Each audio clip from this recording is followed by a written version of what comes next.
Good morning, everyone. We're going to call the meeting to order. It is 9:01, Monday, November 20th. We are at the Diamond Head Beach Resort. All council members are present, town manager, town attorney, town clerk. If you please rise for the invocation, followed by the Pledge of Allegiance.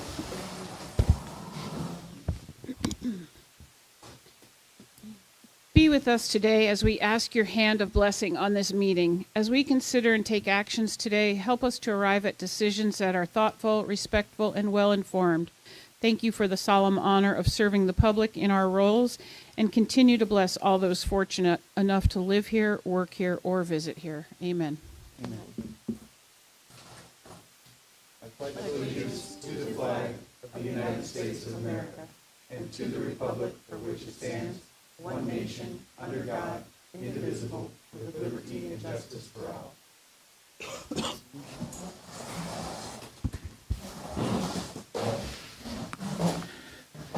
Thank you.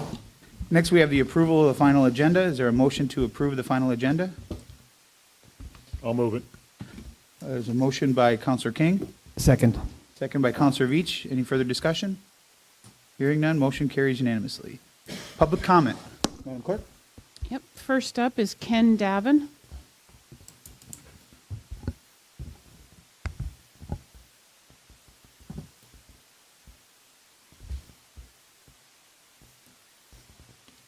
Good morning. Good morning.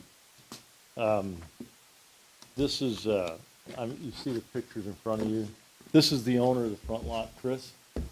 Some of you guys may know him. He's been down Give there. your name and address for the record, please. Ken Davin. Oh, into the mic.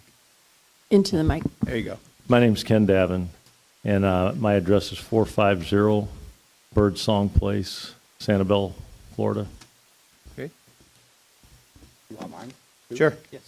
Yeah, my name's Chris Pleward. I live at, here on the beach. I live at 21631 Widgeon Terrace. Okay. And Chris owns the front lot, and we're proposing to buy the lot on the beach side in front of his lot at 7944 and 7946 Estero Boulevard. I just want to say one thing. They also, before, at time, they were actually together as one lot, and they separated out. I want to say it was in 1987, I believe. So it was all one property at one time. And what we're proposing to do is the existing houses are gone. There's a few pillars left on the front lot that we're trying to buy. And we're proposing to build this unit or something similar to this, and we need some zoning changes. And to explain what we're doing here, there'd be a garage, and over to the left, all the way to the left is a little tunnel with beach access to the public. So they'd be able to go through there 7 foot wide. It's not really a tunnel because it's open on the one side with just columns which hold up the rest of the building. There would be around 30 parking spots underneath in the garage, which probably most of those could be public parking because the units, there's an elevator that takes the cars for the owners up to their unit. And no cars would be running inside the building. A robotic lift would lift them and turn them up to 180 degrees inside. Also, if we do the helipad, if we go up even higher and do the helipad, an emergency vehicle would be able to go into the garage, pull in the elevator, and take it up and unload a patient or something onto the helipad and evacuate them out. Any questions? We don't communicate back and forth during Oh, public okay. comment, but All if right. you have more information, feel free. You still got some Okay. time. All right. Well, I think that for Fort Myers Beach, this is kind of the way that things could go, especially at that end of the island. We could do some really unique things and bring in, I think it'd probably bring in about $1 million a year in revenue, in tax revenue for this little building. There's like 3 units on each floor, and these are going to go $5 million plus each. So 21 units. If we go up a little higher, it could go up to 35 units. And I do think the helipad might be an advantage if we could get up above the building next door, which is 9 stories high. Thank you, Zach. Let me say one thing. We're gonna give them an extra, there's 2 of them, so give them. So I'll just kind of, just want to sum it up a little bit. The big thing is down in that area, because I lived down there before the hurricane, is that there's no public access. You either got to go all the way down to the bridge, or you got to go up to Leonardo Arms. We're right in the middle. So we can offer the community free passage out to the beach. That's something you guys are giving back to the community as a whole. So we're offering that to you. We can offer extra parking. So there's, parking is an issue. The helipad, if we can do that, it would be great for emergency, for getting people on and off the island. We all know how it is during season here. So going south is a lot easier than going north. Plus, if we had usher somebody out on the helicopter, and then the revenue, like he said, I think there's 4 really good options here for the town of Fort Myers Beach to prosper and move in the right direction, which is the way I think you guys are going. With everything that's gone down since the hurricane. It's really a unique opportunity. Look at it as something that kind of is like even a test of what we could actually bring to Fort Myers Beach. Yeah, the other thing is our buildings are built with 280 mile an hour winds. They're tested and have UL rating on them. Everything we build, even the smaller buildings we're building on Carolina Street right now, and a couple other places we're pulling permits. They're not hurricane proof, but definitely hurricane resistant. So I think that's about all. Okay, well, Okay. I would suggest you get with staff. They'll be the ones that would be able to help you through some of the issues you may or may not have. We appreciate you coming up, and I've Yeah, seen this concept in action before, and I've actually seen it work, so I know, I'm pretty familiar with it, but Oh, good. I would say get with staff and kind of, Right. I just want to make sure that if we do go ahead and buy the property, that we have somewhat of a good positive toward getting the rezoning. again, I would Okay. All right. sit down with staff. They'll be able to direct you much better than we will Oh, as okay. far as what you can and can't do Okay. specifically. All right. Appreciate it. You got it. Thanks. Thank you. All right. Bye. That's all I have signed up. Is there anyone else? Yes, ma'am? Hi. Annie Neef, 125 Pearl Street, just across the street here. I'm the town yoga instructor. And yeah, so this is in the magazines and, part of the ad campaign for Fort Myers, all these happy people with their happy hamstrings on the beach. I do this. I bring smiles to people's faces. I stretch the town hamstrings. And it's a great class. I'm looking forward to doing this again on the beach. I know that we have a 30% rate that I'm supposed to give the town for the privilege of doing this. 30% is a little high. I know it's on your agenda now anyway. I'm not bringing in millions of dollars. This is not, maybe $500 we're talking about at the most at the end of the year. But anyway, I'm looking forward to doing this again. And thanks for your consideration. Thank you. And some would argue smiles are worth $1 million. Anyone else? Seeing none, we'll close public comment. Next, we have local achievements and recognitions. Counselor Veach? I've got nothing at this time. Counselor Whitson? I just want to wish everybody a happy Thanksgiving because that seems to be on our plate for this week. So happy Turkey Day. No pun intended. Right. Vice Mayor Adderholt? Nothing additional. Thank you. Counselor King? I'm just going to take a minute. I'll borrow a phrase from the vice mayor to my left and talk about how we need to celebrate and share our stories. So last Tuesday was a year ago when Karen and I were sworn in as counselors. And I just wanted to recognize my colleagues on this council for all their work in this last year.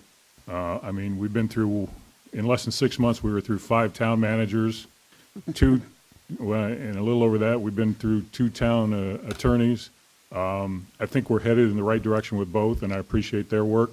Mayor Allers, I just wanted to let you know how much I appreciate all your hard work. You're almost like the Energizer Bunny of mayors. Take care of yourself, though, because you need to be here. Continue that hard work, and I do appreciate, Mayor, how you've been open and communicative, especially with Mondays with the mayor, which is now moving to Sundays, which means I can have mimosas when you're talking. Vice Mayor Adderhold, I've said it on my Facebook post. You're the hardest working vice mayor in the business, and I appreciate all you've done, especially working on the school ad hoc committee and then working to get businesses like CVS, Publix, and others back up and running. Councilor Veach, appreciate all your efforts on everything, including your time with the Resilient League. Councilor Woodson, I appreciate your expertise in behind the scenes with negotiating on a couple of contracts and your work with Let's Go FMB. And most of all, I appreciate all of you for putting up with me and my silly need every once in a while when I sit behind a microphone for 10. I did it for 10 years, so I just have a need every once in a while to entertain. So thanks very much. Very nice. Thanks, sir. That it? Yes. I have nothing to add to that. The next was advisory committee items, reports, and appointments. Is there any? Seeing none. Next, we will get to the reorganization of council. This is to select a mayor and vice mayor in accordance with the town charter. Vice mayor has so apropos claimed this the most awkward 5 minutes in any meeting. So you're leaning in like you want to say something. I was just going to make a nomination. Oh, go ahead. I would nominate Dan Allers to be our mayor for one additional term here, for a one-year term. And, I'll second. Okay, any other, I don't think we needed seconds, but I appreciate it. Any other nominations? Hearing none, all those in favor signify by saying aye. Aye. Opposed? Hearing none, motion carries unanimously. That brings us to vice mayor. I'd like to make a motion to nominate Jim Adderholt for vice mayor. Are there any other nominations? All those in favor signify by saying aye. Aye. Opposed? Hearing none, motion carries unanimously. Thank It's you less all. awkward. Thank you all. That was pretty unawkward. Well, it doesn't have to be awkward, I guess. What's that? Oh, yes, please. Next, we have approval of the minutes for the town council meeting for November 6, 2023, and the management and planning session for November 9th, 2023. Move to approve. Motion by Counselor King. Is there a second? Second. Second by Counselor Veach. Any discussion? All those in favor signify by saying aye. Aye. Opposed? Hearing none. Approval of minutes is passed unanimously. Next is the consent agenda. Is there a motion to approve the consent agenda? I will make a motion. I'll second. Got a motion by Mayor Allers, seconded by Counselor Woodson. All those in favor signify by saying aye. Aye. Opposed? Hearing none. That motion carries unanimously. Next is our public hearing. It is the ordinance 2316, small-scale map amendment for 21471 Widgeon Terrace. This is the second reading and public hearing on proposed ordinance 23-16 entitled, "An Ordinance of the Town of Fort Myers Beach, Florida, amending of the Fort Myers Beach Adopted Future Land Use Map dated January 1st, 1999 for a portion of the property located at 21471 Widgeon Terrace and part of the adjacent common element property of Flamingo Harbor Condominium, Fort Myers Beach, providing for clarifications as necessary, providing for conflicts of law, scrivener's errors, severability, and providing for an effective date." We'll now open the second public hearing to adopt an ordinance. Yes, sir? Good morning. Just real quick, I don't believe that I was sworn in for today. Do I need to do that with you? This is a small-scale plan change, so it's not quasi-judicial. Excellent. It's Thank you very much. legislative. Good morning, councilors. My name is Jason Smalley. I'm in the Planning and Zoning Department. It's good to see everybody. So, as was mentioned before, this is the second reading for transmission of a small-scale amendment to the state. If you will indulge me for a moment, I will just briefly go over what is going on here today. So, as was mentioned in 1999, the future land use map was adopted in the town. Today, there's a request to classify that or rezone some of that area that was before denoted as wetlands area to a less restrictive type of designation. This has to go to the state ultimately because this is a amendment, even though it's a small scale amendment. The process today would be to approve, if you'd so choose, to transmit that small scale amendment to the state. The state would then have a timeframe to appeal that directly with the applicants. If they choose not to do that, then it would go. It would become part of the future land use map here for the town. Staff is open for any questions that you may have about the process today. Are there any questions for Jason? Yes, sir. You know, I appreciate why this is coming up, but the one thing that gives me a little bit of pause is I read through the reports about the soil, and I guess in the 80s it was wetlands, and in 2020 it's not.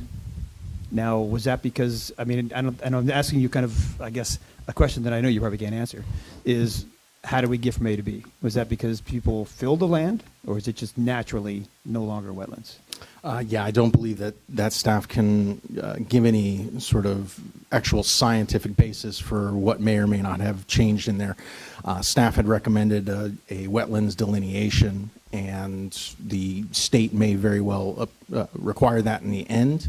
But at this point, we have to rely on what's being presented by the applicant and then wait for the state to file any appeals if they so choose. All right, thank you. Any other questions? Thanks, Jason. Thank you.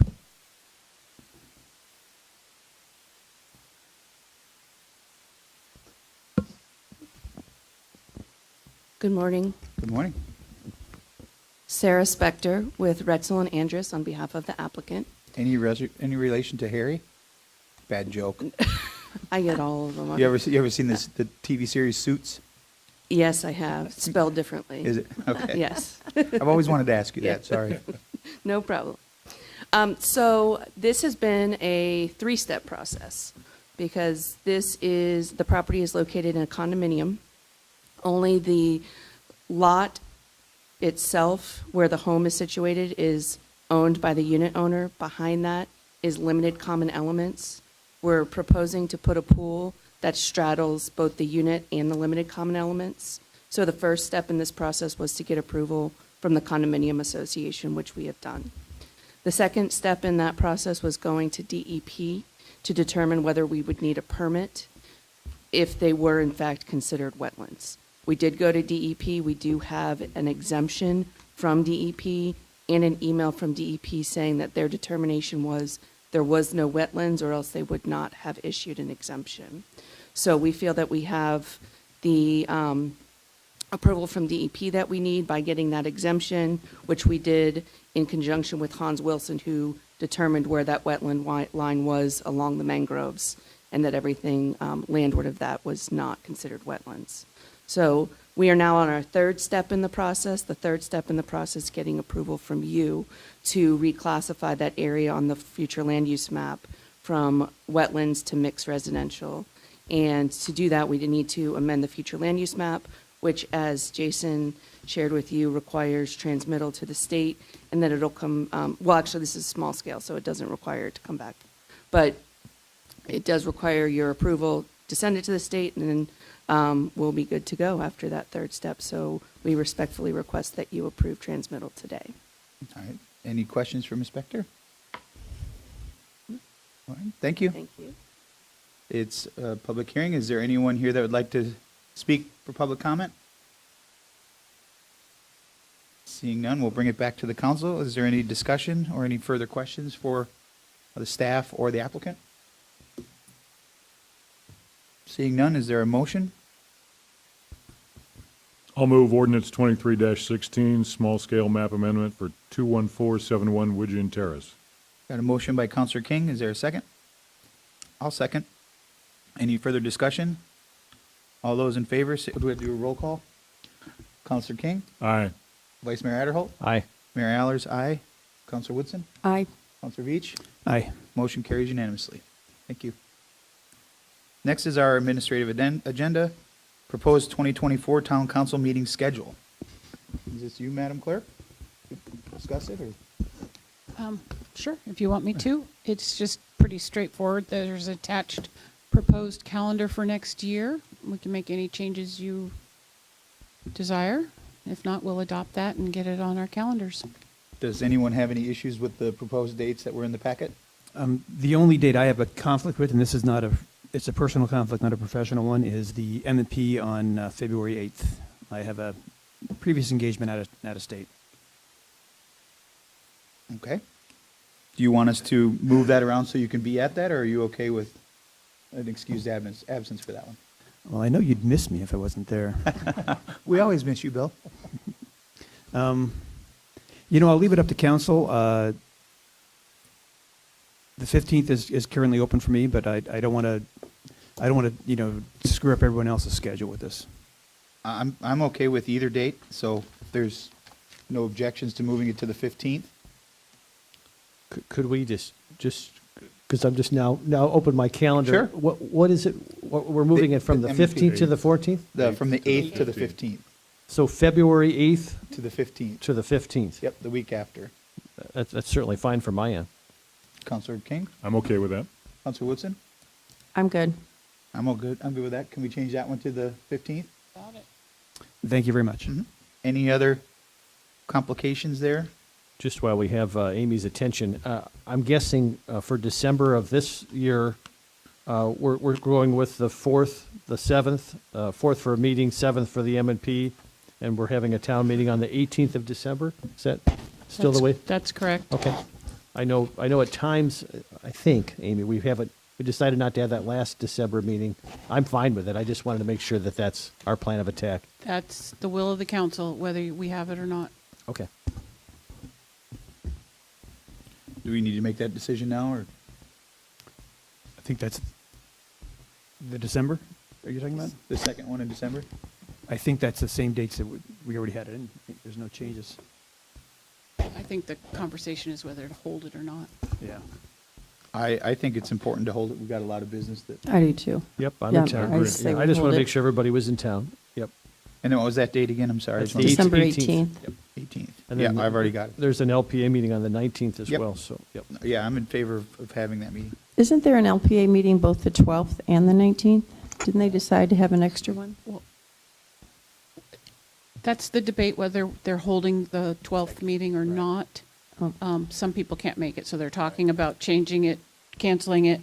Right now, it's still on the calendar till we get the final. But there is a definitive meeting on the 19th, correct, Amy? Correct. Okay, for the LPA, yep. Okay. Any other changes or discussion for the proposed 2024 town council meeting schedule? The only one on Monday, May 20th, I know I will have to leave by 10:30 in the morning. I have a flight. May 20th. Okay, But I'll be here for the first part. okay. Are you okay with, maybe we'll be done by 10:30? It could be a goal. Maybe we could go for a goal on May I think they 20th. call That that would be I think awesome. I think they call that a stretch goal. It's always a goal. Okay. Is there a motion to approve the 2024 town council meeting as amended? So moved. Motion by Counselor King. Is there a second? Second? Yep. Second by Counselor Tie goes to Woodson. Karen. Yep. Any further discussion? All those in favor signify by saying aye. Aye. Aye. Opposed? Hearing none, that motion carries unanimously. Madam Clerk, could you just print off a hard copy of that schedule for next year, just put it in our inbox? That'd be great. That'd be great. Thanks. Thank you. Next is Resolution 23-159, Budget Amendment Number 2 for fiscal year and adjustment. A resolution of the Town Council of the Town of Fort Myers Beach, Lee County, Florida, approving Budget Amendment Number 2 to the Town General Fund and other town funds provided authority and effective date. Joe? Mayor, while Joe's coming up, I just want to just give Joe some credit for all he's done with getting the audit and getting everything completed in a timely manner based off the situation we found ourselves in when we got here. He's done an excellent job and has really worked hard doing this. So, Joe, just want to publicly tell you and everybody how great you've been doing for the town, and excellent choice. I agree. It's an excellent find for us, and you're very good at what you do. We appreciate everything you're doing. Yeah. Well, Thanks, Joe. Thank you very much. Good morning, everyone. My name is Joe Onzik, Director of Finance. So I have a really brief presentation because I just thought it would help to capture my own thoughts and have a simplified explanation of what this is about. So according to the state statute, Florida state statutes, the governing body has like 60 days following the end of the fiscal year to amend the budget. This is a little different from Illinois, where we have a lot longer. So this was a compressed time frame in which to review everything for the previous fiscal year and to make any last adjustments to the budget that would be appropriate to make. So that's what we've done. And that I just would like to just pause and comment a moment on. We had just finished pulling together everything we needed for the audit for 2022, and so to roll right into 2023 and review all that, I was actually really impressed with staff. We were able to build on the momentum that we had acquired in all the work we had done in going through 2022 to do the same for 2023 and do all the accruals that were necessary to kind of get an understanding of where we were ending the year in 2023 and what budget adjustments were needed. So I was really thrilled to get to the point where we could actually calculate those and have those, and I'll be excited to be able to present financial statements to you, probably our next meeting together. But this, for now, we're doing the budget adjustment. And the types of things that we're doing the adjustment for are to recognize the FEMA reimbursements, the insurance proceeds, the bridge loan, the water and stormwater revenue reductions, and then the corresponding impacts on the expenses and the reserves. Because since we were operating in a state of emergency, we didn't actually take time to adjust the budget as those things were happening. But now, in hindsight, of course, it's much easier to do so, and that's what this is about. I don't want to get into the weeds with all this. I tried to make this adjustment as simple as I could by just strategically picking line items so we could make an adjustment and try to keep it to the minimum. So I'm starting with the town manager's budget in the general fund. It was over budget, not because of our new town manager, but just because of the circumstances that the town experienced. Where the former town manager had left, there was termination payout in terms of earned vacation and whatever was incorporated into his contract. There was that $100,000 is just an even amount to put on that line item. I'm not saying that that's exactly what his payout cost, but that's a place to make the adjustment that made sense. There was $123,000 to help cover the contracted services for the interim town managers while they were here. And I think a small amount of that was also for the HR interim manager. And then we had to increase the budget to cover the last of the expenses for the former town attorney.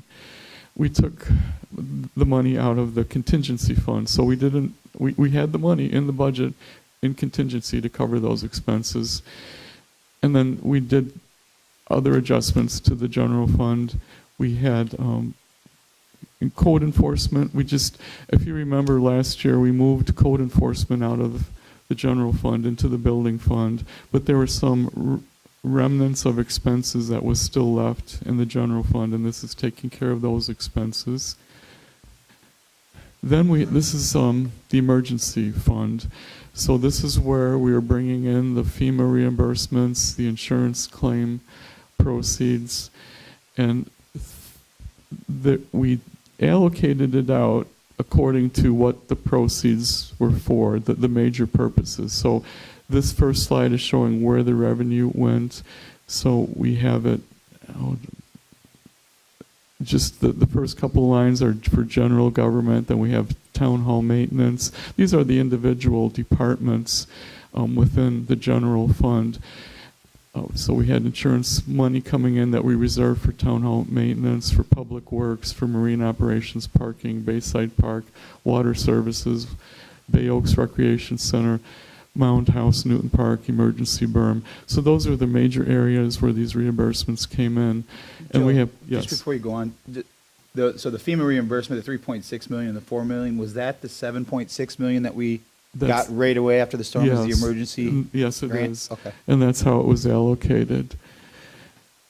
And then we have a separate reimbursement for the emergency berm. Now, is this, so all these funds have been received?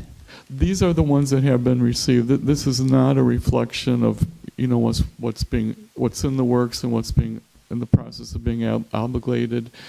All of that is yet to come, but this is what we actually received. Joe, what is what we're doing today, in essence, a technical corrections? Yes. Yeah.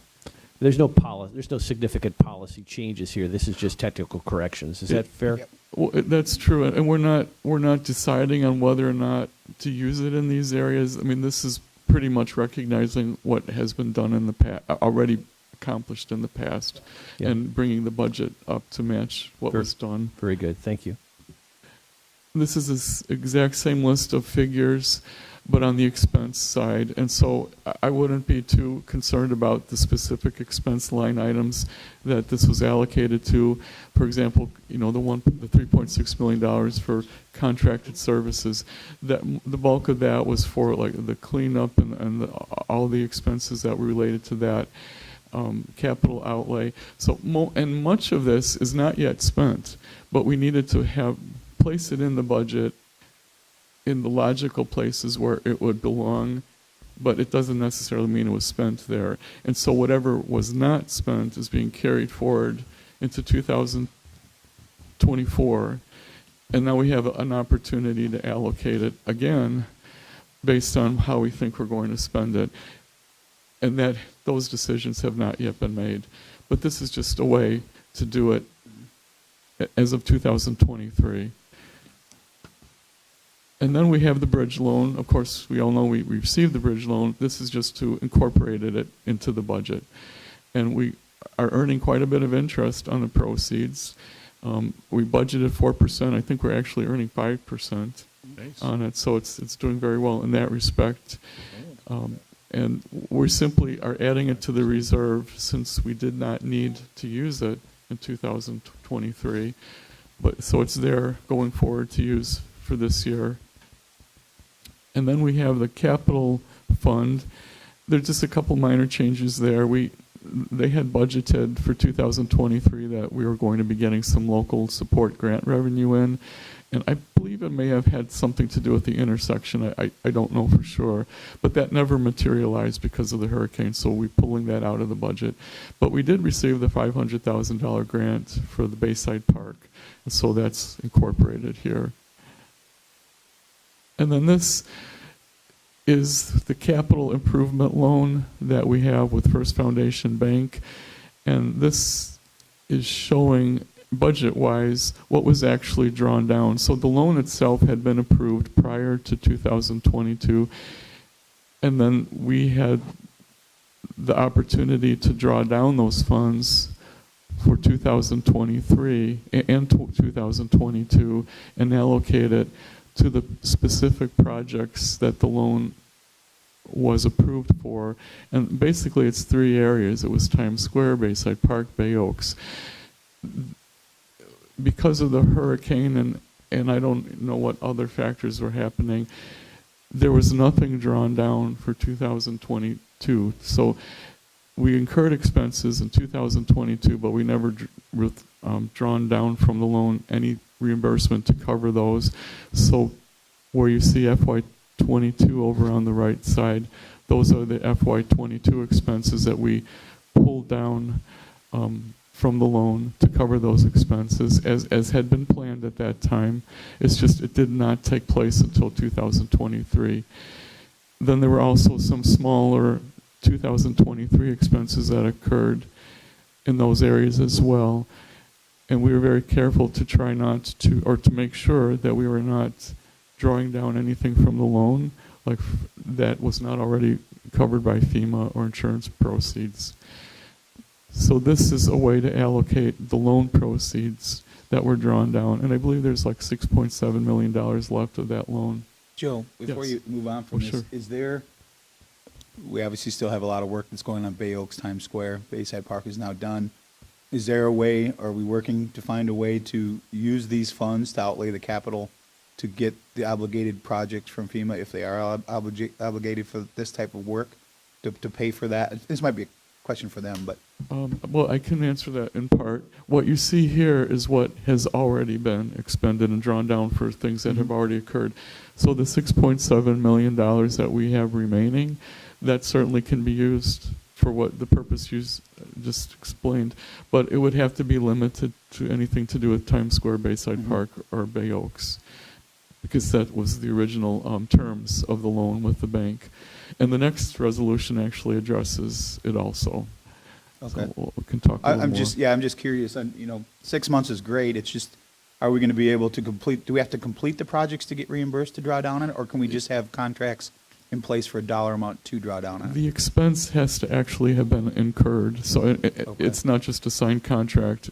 It's a reimbursement for something we actually paid out for work that was actually completed. So we have a 6-month extension, but the work, whatever it's going to be used for, has to be Gotta be completed done. in that 6 months. Thank you. Sure. Okay. Then this is a more, this is stormwater and water.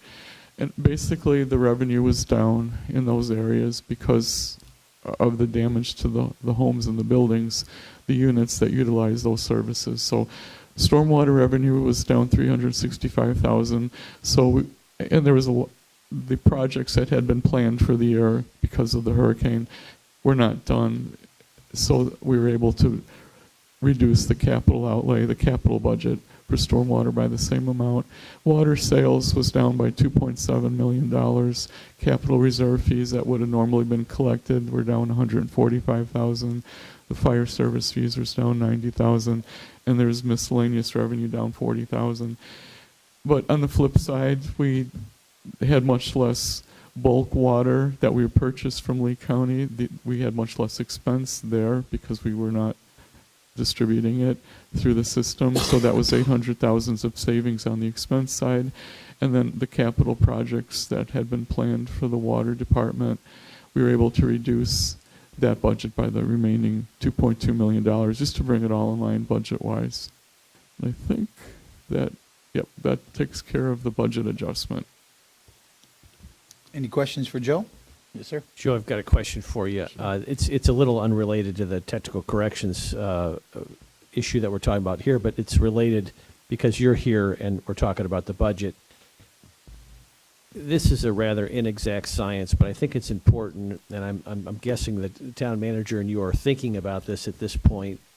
We had a couple months ago the Lee County appraiser here, Matt Caldwell, who did a great job and gave us some hope, quite frankly. Obviously, he said 2024 could still be a challenging year for Fort Myers Beach, but and again, I'm paraphrasing, but in rough terms, he said 2025 and on should really begin to see a dramatic turnaround as people rebuild their homes and build them larger. They lose their homestead tax status, and then they get assessed at the new higher value of that larger home. His projection in 2026 was very optimistic for Fort Myers Beach, even just based on the residential side. Then you throw in the piece of entities like Margaritaville coming online. You've got a situation where our parking revenue begins to come back much stronger than it was this past year.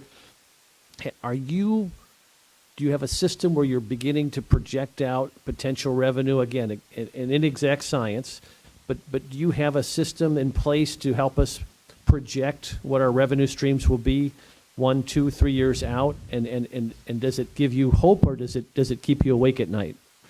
Well, I mean, I confess what keeps me awake at night is not having had much opportunity to do exactly what you're saying, because my focus was trying to clean up 2022 and get that cleaned up and finished, and then 2023, so we're just there. But now I'm kind of excited to think that now we're looking forward, and Frankie and Andy are light years ahead of me with the future, and I'm trying to catch up to them, so we should hopefully get in sync sooner. Do you want to comment on that, Mr. Town Manager? I don't want to put you on the spot, but it's a kind of a general question. Based on historical knowledge that we have and what we see as a reduction in our property tax, there's nowhere to go but up. We are forecasting a pretty decent year ahead of us, but not as good as I think it'll be the next year. I think, FY24, FY25 actually, which we are in FY24. we'll start seeing, some more traction and upward trends. I'm not a finance expert like Joe, but that's just, historically speaking, where we've been and where we're going to go, because things are going to be new and improved and more expensive, and it's just going to be a better outlook. And obviously, we still have a significant portion of the bridge loan to get us through this year, which is going to be another challenging year. But again, based upon everything I'm hearing, things get much more positive after that. And I think it's just important for the town manager and for our finance director to, as you get real data, not don't give anybody false hope. But there were so many predictions of, really grim predictions for Fort Myers Beach that first year.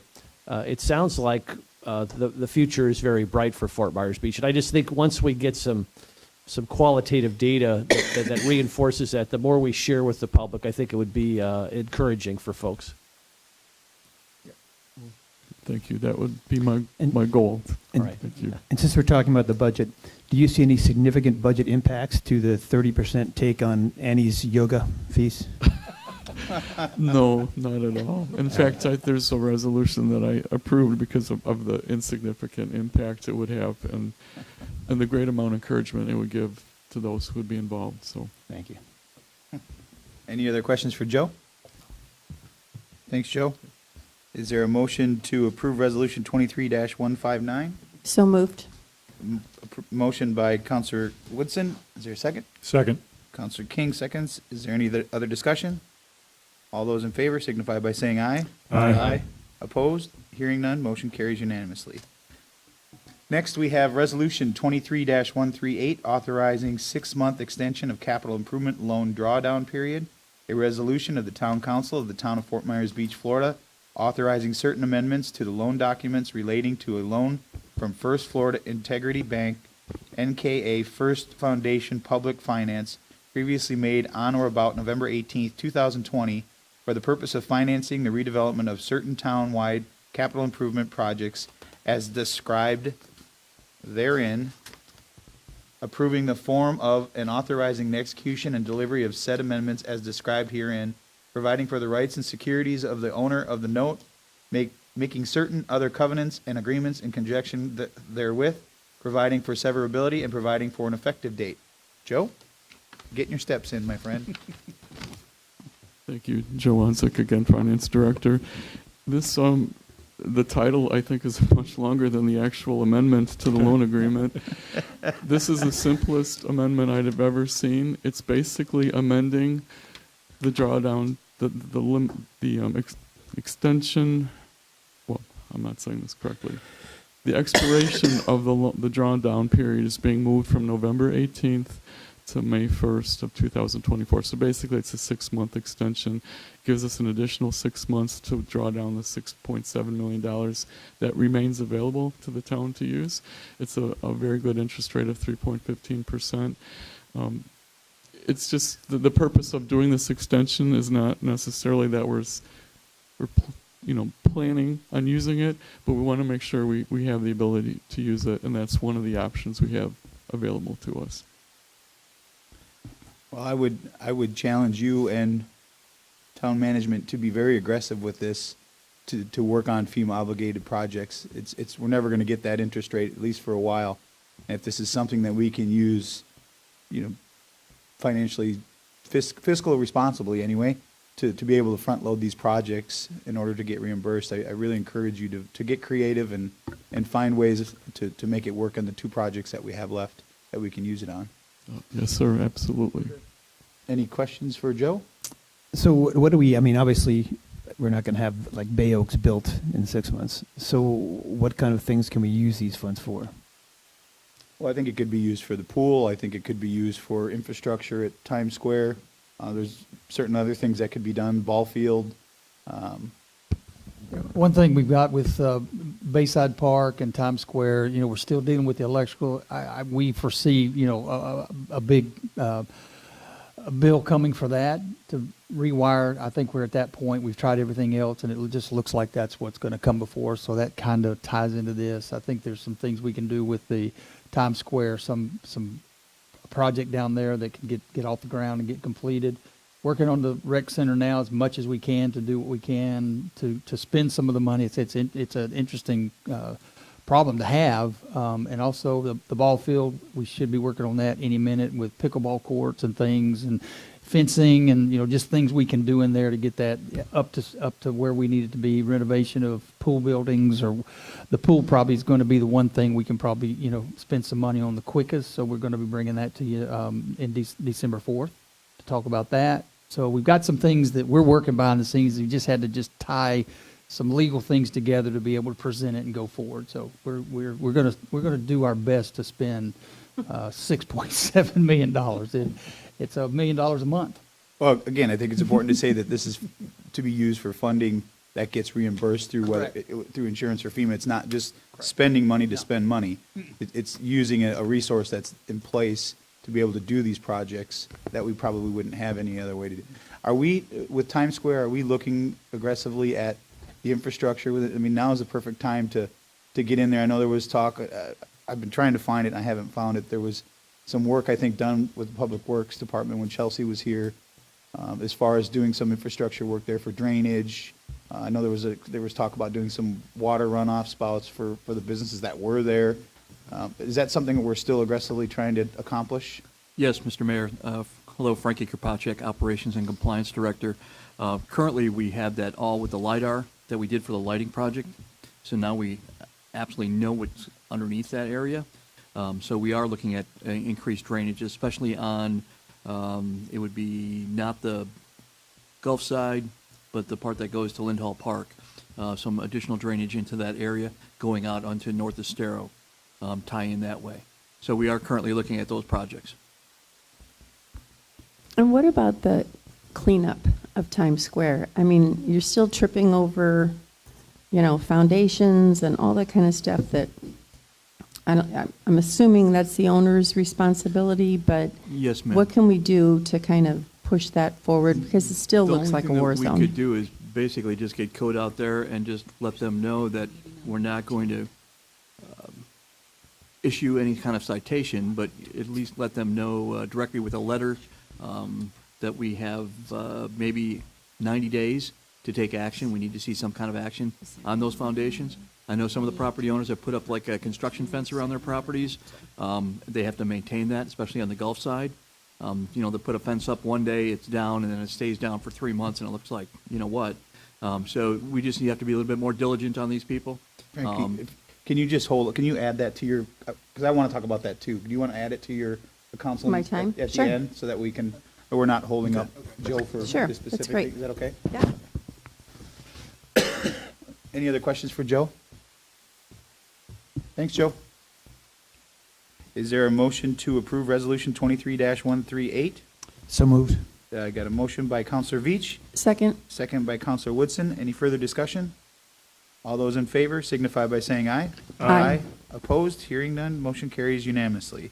Next, we have athletic contractual programs. Authorize the town manager to waive the 70-30 split fees for athletic contractual programs held at Bay Oaks temporarily until October 31st, 2024. Thank you, Mayor.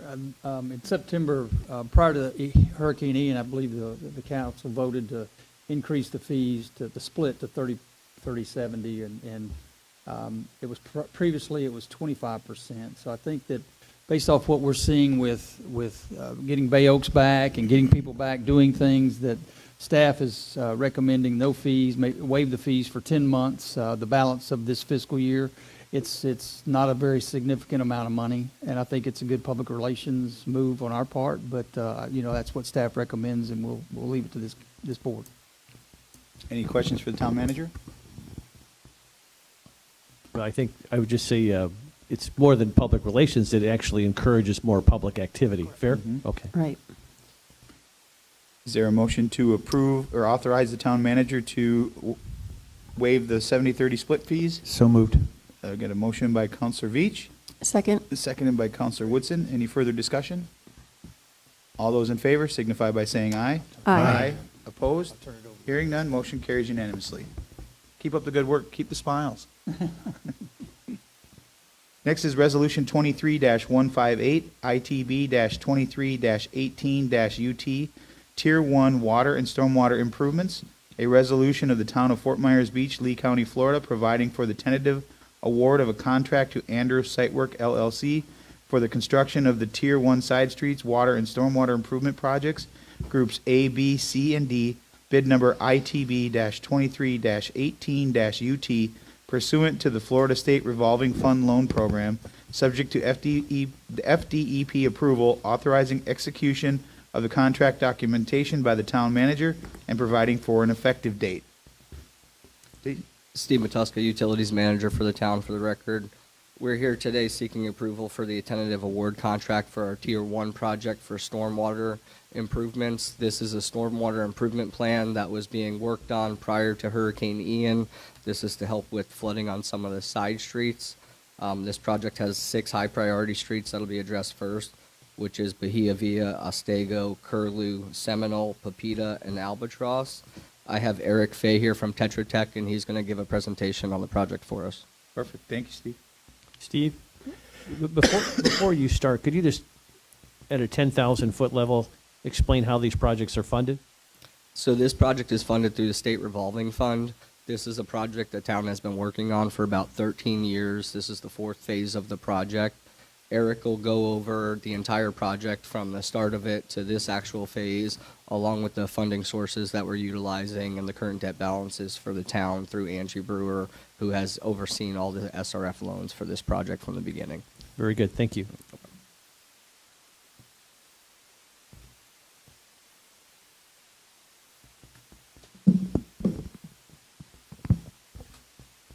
Good morning. It's a pleasure to be with you for the first time. Again, my name is Eric Fye. I'm with Tetra Tech. I'll be the project manager. With us also virtually is Tim Vanderwalker. He's your engineer of record for the Tier 1 project. I believe we also have Mark Brewer from Angie Brewer and Associates available virtually if you have any funding questions as we go through the presentation. Okay.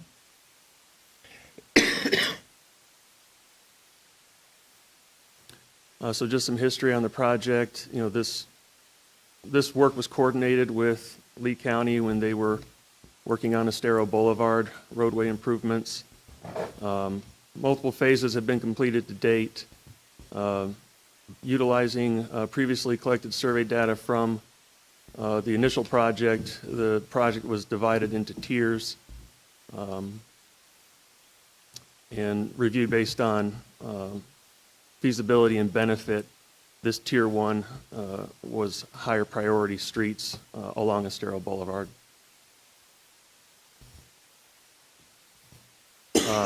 As Steve mentioned, we've got 17 side streets in the project.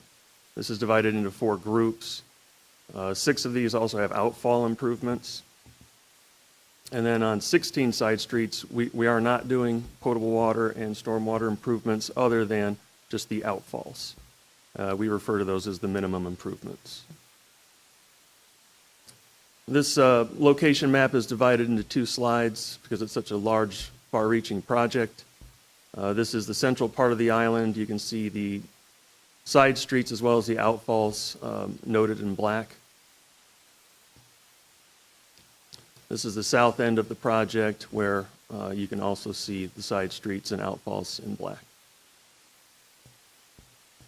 And as mentioned earlier, the project was divided into 4 groups following the initial bid in May of 2022. We only got 1 bid response from Mitchell & Stark at that time, and the bid amount was significantly higher than anticipated due to construction cost inflation. So staff and Tetra Tech decided it would be best for the town to divide the project into 4 groups to try to solicit further competition, and these are also prioritized, so Group A being the highest priority and Group D being the lowest priority of the 4 groups. Since we have a lot of people who watch this, Group A is the prioritized, is priority number 1. Could you just read those 4 streets so people who are watching can hear what's being prioritized? Absolutely. So Group A consists of Estrelita Drive, Bahia Villa, Williams Drive, and the outfall-only streets. Route B. do you want me to What read is, that? just for, again, for lay people, what is that outfall only street? What does that mean? So the pipeline running from the street to the canal or the bay that discharges the primary drainage system to tidal waters. When you say the street, are you talking about connecting to Estero Boulevard, or is it just the drainage system for the street? The drainage system for the street. Just for the street, The so side it will not street tie into Estero Boulevard? Correct. Okay.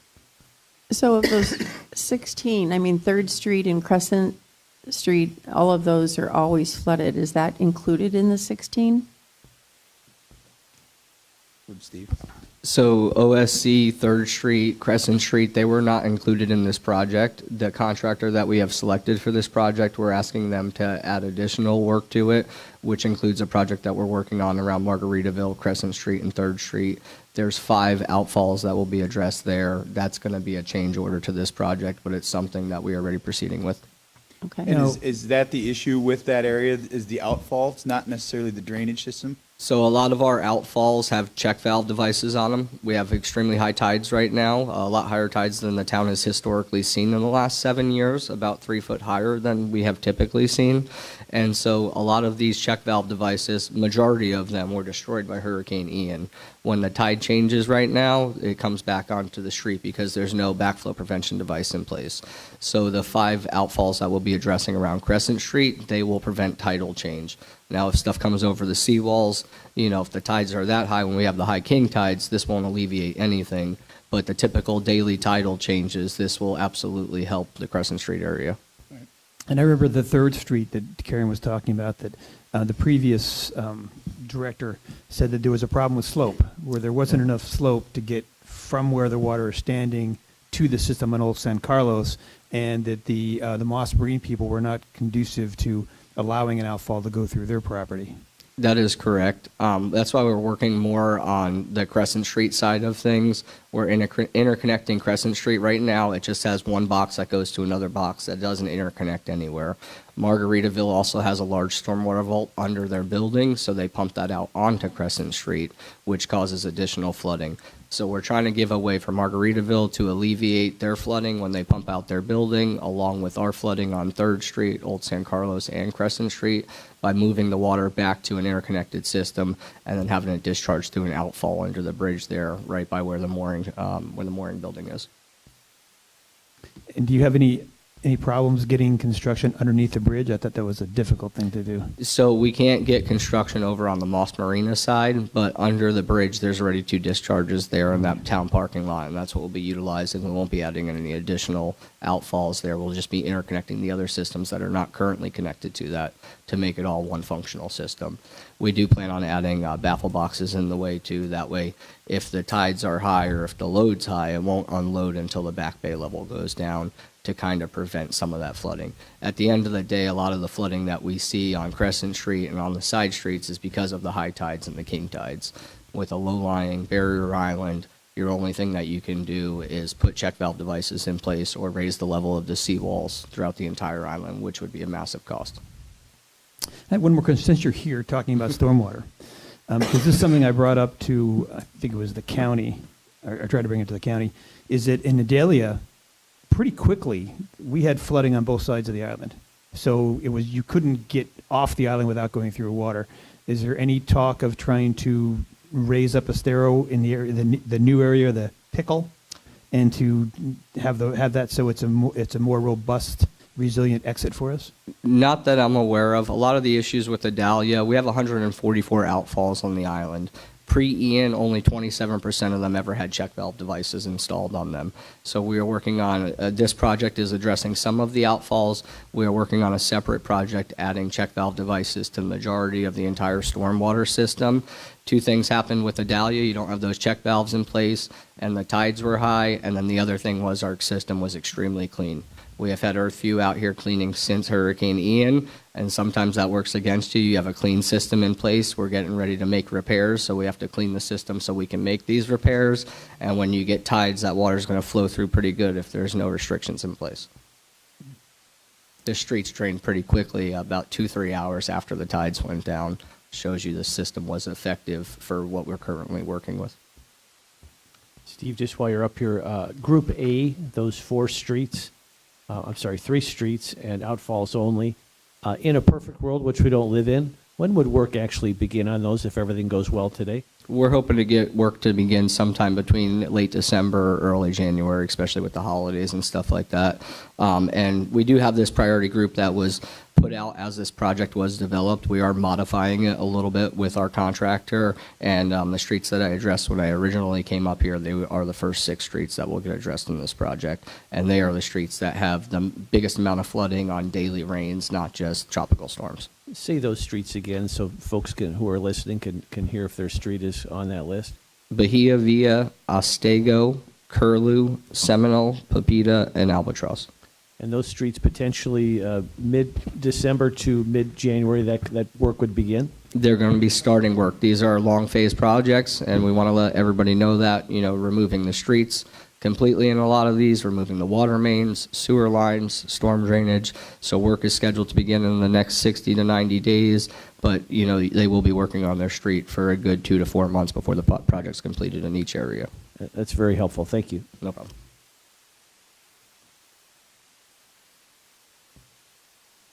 And just for the record, would you like me to read the other group streets as well? Sure. Okay. So in Group B, we have Albatross, Fairview, Clearview, Sunview, and Palmview. In Group C, Madison Court, Shell Mound Boulevard, Andre Marr, Mandalay, and Gulfview. And then finishing with Group D, Mid-Island Drive, Balin Road, Seminole Way, Sterling Avenue, and the Pepita Street outfall. And as you phase these other B, C, and D in, are they 3 months out, 6 months out, 9 months out? How does it break down roughly? So each group was bid for 390 days total. So each group will be performed sequentially. That's the anticipation. So this is a 4-year, 3-month project. Okay. So at the invitation to bid indicated that the next group would start at substantial completion of the preceding group. But that may be subject to change based on our negotiations with Andrew's site work. And I noticed in your report, you were saying that there were some concerns about their surety bonds and the ability to run these concurrently, not sequentially. Correct. Is that still talks that you're having with them through the contract negotiations, if this is approved, to see if they can be done, at the same time, or is it even possible to do them all 4 groups at the same time to help alleviate some of that 4-year time frame? We'll be having those discussions with Andrew's site work. The bond concern was raised because the bond limit was $50 million, and in their bid proposal, they listed the total active projects that would be in excess of $50 million. Obviously, they're at various levels of completion. So that concern was merely that we verify with them prior to signing the contract that they're within their bond limit. Okay. We believe that to be the case, and we'll confirm that prior to. Anything they can do to help us out or help our residents out to shorten that time frame? 4 years is a long time. We remember what it was like going through Estero Boulevard, and that 7 years seemed like it was never going to end. But so anything we can do, if they can work with us to try to maybe do 2 at a time, or 3 at a time, or something, and shorten that time frame that the residents are dealing with the water issue, would be helpful. We have a couple representatives from the contract here. I don't know if they're willing to come address that. But, yeah. Come on up. Okay.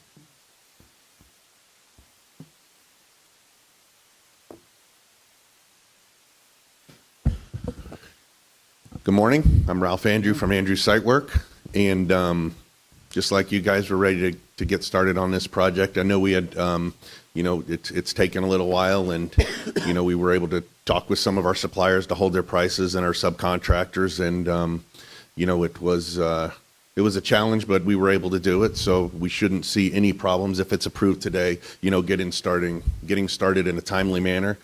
And as far as doing multiple phases at one time, that's that's all dependent on we do want to do that. Short answer is yes. We want to get in here. We want to do at least 2 at a time. And then we can move on. And as some of the work gets done, move on to the next phase, so we plan on not doing one phase. It's counterproductive for us to do one phase, complete it, then go to the next one. So it will make a little bit of a messy situation, but it will move the project along faster than just, systematically doing it part A, part B, part C, and moving on, kind of like an assembly line, if you will. We'll work on the storm on this street, storm on that street, and then continue on. And when that's done, kind of like you would building a car. So it's a lot easier and faster to do that, but you have multiple cars that aren't finished at the same time. So if, as long as the public is willing to endure a little bit of pain at the beginning, the overall end goal is to shorten up the time frame. So that's our goal. I appreciate your clarification. Thank you. Thanks.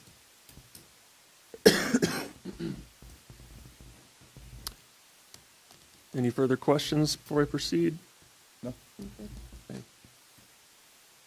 So this is just a history of our bid process on this. It's been a couple year-long process. The first time, as I mentioned earlier, that we bid the project was in May of 2022. We got one bid from Mitchell & Stark for nearly $21 million, which was 80% higher than our OPC at the time, our opinion of probable construction cost. So on that basis of not receiving competitive bids and the prices being so high, we had recommended rejection of the bid and that the project be rebid. That's when we divided it up into groups. That was the second time bidding was in August of 2022. At that time, we got two bids, the lowest of which was from RP Utility and Excavation Corp. For nearly $25 million. So the price went up 20% when we rebid it. And because of the pricing, we had recommended at that time only awarding Group A in the amount of $6.6 million. But then Hurricane Ian happened, and we weren't able to bring that to council. So the project was resurrected this summer. We rebid it in August or July and collected bids beginning of August and got two responsive bidders. Andrew Site Work was the low bid at $23 million, while Pavement Maintenance LLC submitted a substantially higher bid of $44.4 million.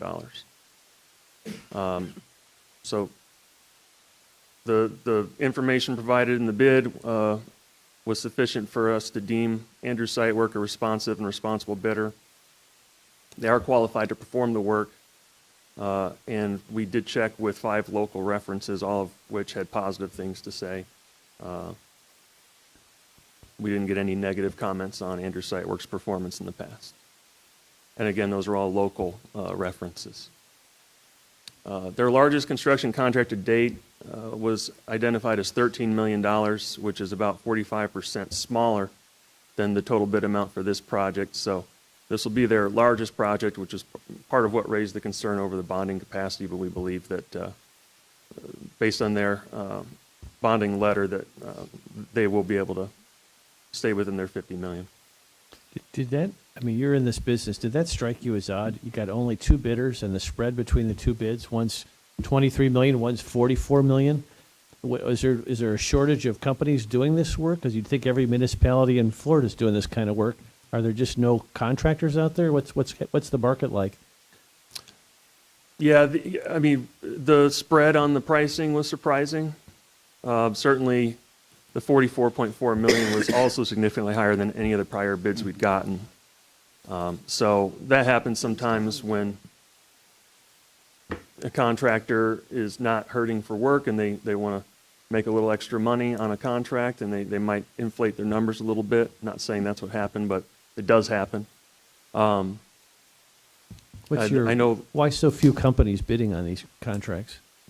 I think just the scale of the project is quite large, and especially after Hurricane Ian happened, that doesn't explain the first 2 bid results. But with the project spread out, I think a lot of contractors that thought it was too difficult based on the work they already had. maybe spread too thin. I mean, I know there's a glut of work in Southwest Florida, so it Okay. might just be difficulty level, but I'm just conjecturing at this Yeah, point. I'm just curious what you thought, yeah. Yeah, usually what happens in the contracting world is when you've got too much work, you throw a price out there, and if they take it, great, you'll take the work. If they don't, then you're already plenty busy is kind of what he's getting. Yeah.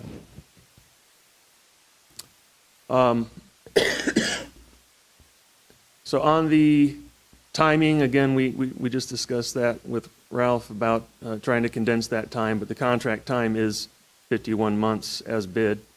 Addendum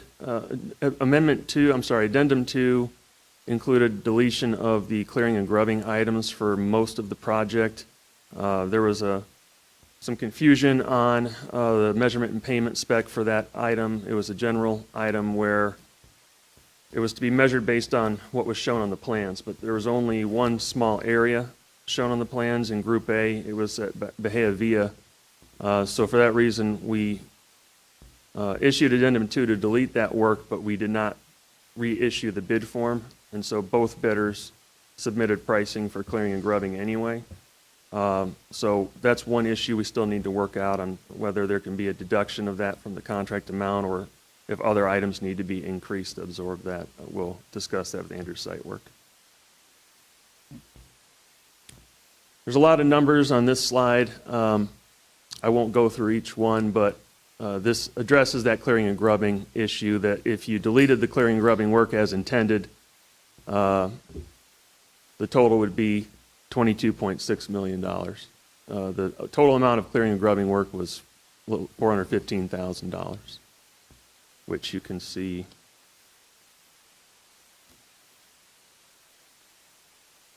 $384,000 in general. And then there was also Williams Drive was broken out separately because it's got an additional grant. So it was bid with separate pay items, so that's where you get the total of $415,750. A lot of information on this slide as well. The bid is broken down into categories including general items totaling $9 million, water distribution items totaling $3.8 million, stormwater totaling 8.4, and then the Williams Drive stormwater specifically, 800,000. Sanitary sewer improvements was $500,000 for the total of 22.6. That already discounts the clear and grub items, so general would need to be increased to 9.4 if you included that back in. The rows here in this table are the various funding sources. So we have a state revolving fund drinking water loan totaling $6.6 million, an SRF stormwater loan totaling $11.3, an FDEP grant, which is for stormwater specifically, of $500,000, and then an FDEM grant for Williams Drive, as I mentioned earlier, for another $500,000. There's a total funding deficit of approximately $3.7 million, or $4 million if you include the clearing and grubbing. There are some footnotes there. I can barely read from here. I apologize. Didn't the town also acquire $10 million through our FEMA subcontractor? Is that not up there? The $10 million stormwater loan, that's only allowed for Hurricane Ian related damages. So this is a pre-designed, pre-project due to Hurricane Ian, so FDEP will not allow us to use those funds for this project. So nothing we're discussing in this particular presentation is FEMA related or reimbursable by FEMA. Is that correct? That is correct. We are working on the PA loans for the $3.6 million. The other projects that I was talking about, all the outfall repairs, Crescent Street, those types of things that were Hurricane Ian related, there will be another large project with them for a system-wide, check valves on all 144 outfalls. That's what the $10 million will be used for. That's helpful. Thank you. You're welcome. No money's going unspent. All All right. Whoops. Wait. All right. Covered in the footnotes, I just wanted to mention a few things. Obviously, with the amount of time that's elapsed, I mentioned earlier, these bids were open on August 3rd. The invitation to bid had a 90-day hold period, so we are past that 90 days. And Angie Brewer's informed us that because of that, we'll have to get a new wage determination. So some of this pricing could be subject to change if U.S. Department of Labor decides that hourly rates need to go up. We're hopeful that that won't be the case, in which case we won't have to come back for an amendment to this contract.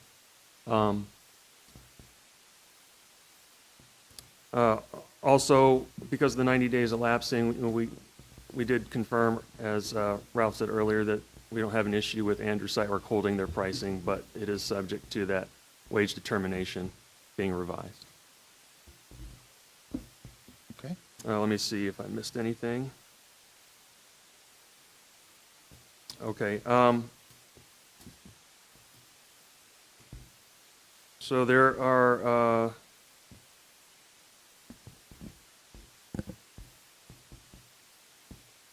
I mentioned earlier, I just wanted to reiterate, the amounts here that are available for funding are inclusive of the savings that are on your next two agenda items, which I will also discuss with you. So just bear in mind that those are not what you have on your balance sheet now, but what you will have pending action. The other thing I wanted to mention is these totals do not include professional services. This is just the construction contract, so contract administration and CEI is not included in these numbers. So in summary, the recommendations that staff and Tetra Tech are bringing to you are to approve the resolution of tentative award. And I should mention, the reason it's tentative is because FDEP needs to review the contract and the bid process, confirm that we met all of the FDEP requirements, and once their approval is given, we can go ahead and sign the contract. So that was the reason for it being tentative. And that, I assume, is just standard procedure? Correct. After they come in and it goes on? Okay. Yes, they want to see a resolution from the municipality before they make a decision. So reason for the tentative award. And then because of the funding sources, we are subject to several congressional acts, including Buy America, Build America, Buy America, the American Iron and Steel, and the Davis-Bacon Act.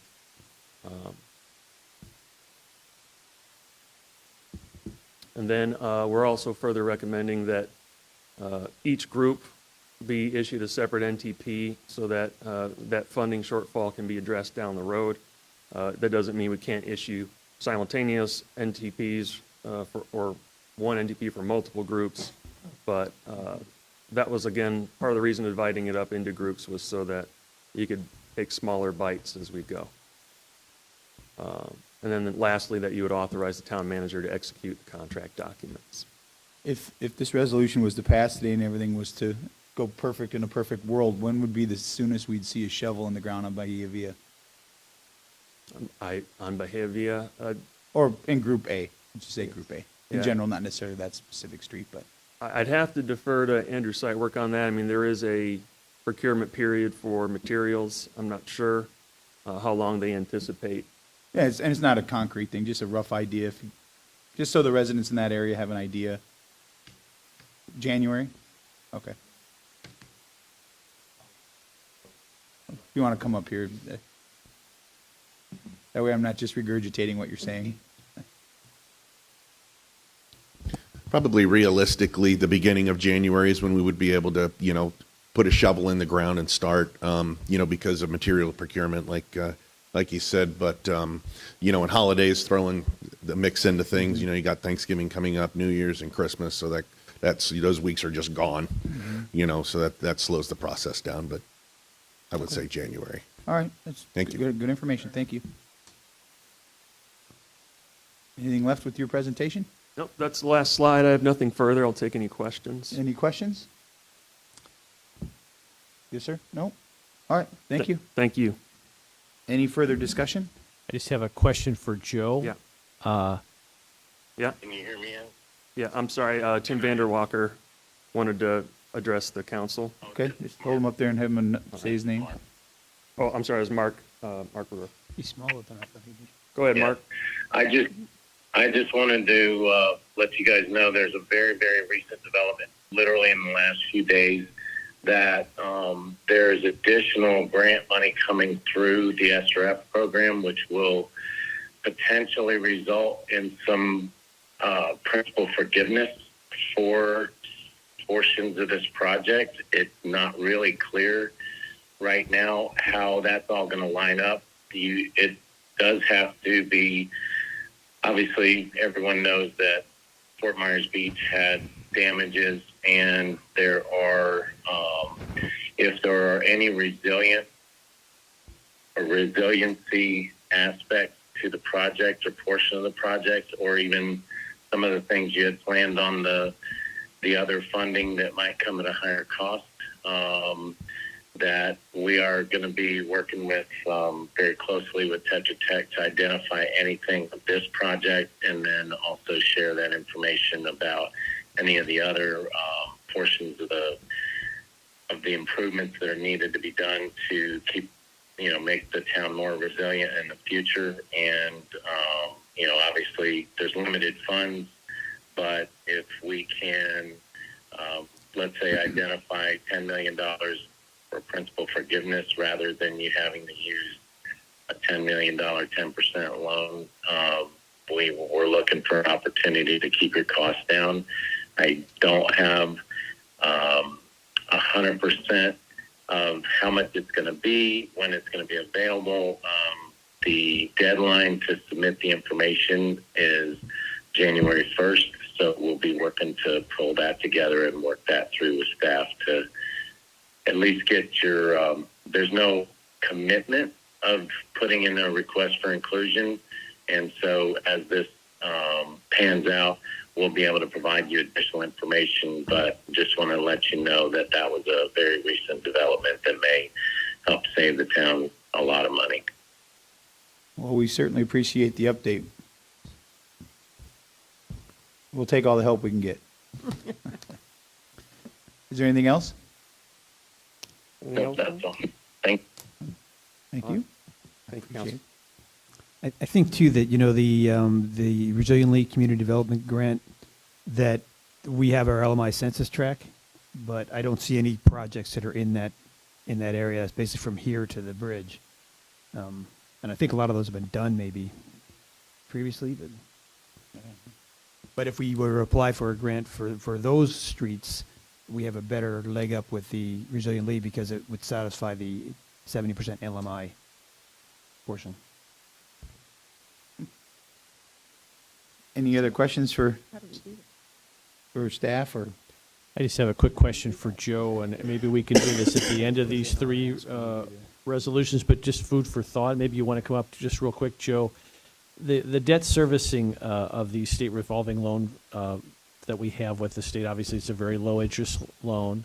Yes. But before you were here, 2 or 3 years ago, the council led, I think, an appropriate effort to bifurcate the general funds from the running of our utilities. Mm-hmm. In other words, we adjusted utility rates so it would appropriately fund the town's utilities without any subsidies from the general fund.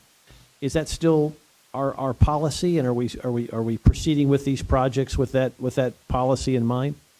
Yes, we are. I think we do need to take another look at the rates just to make sure that the plan for the rates moving forward into the future are still in alignment with the debt service requirements.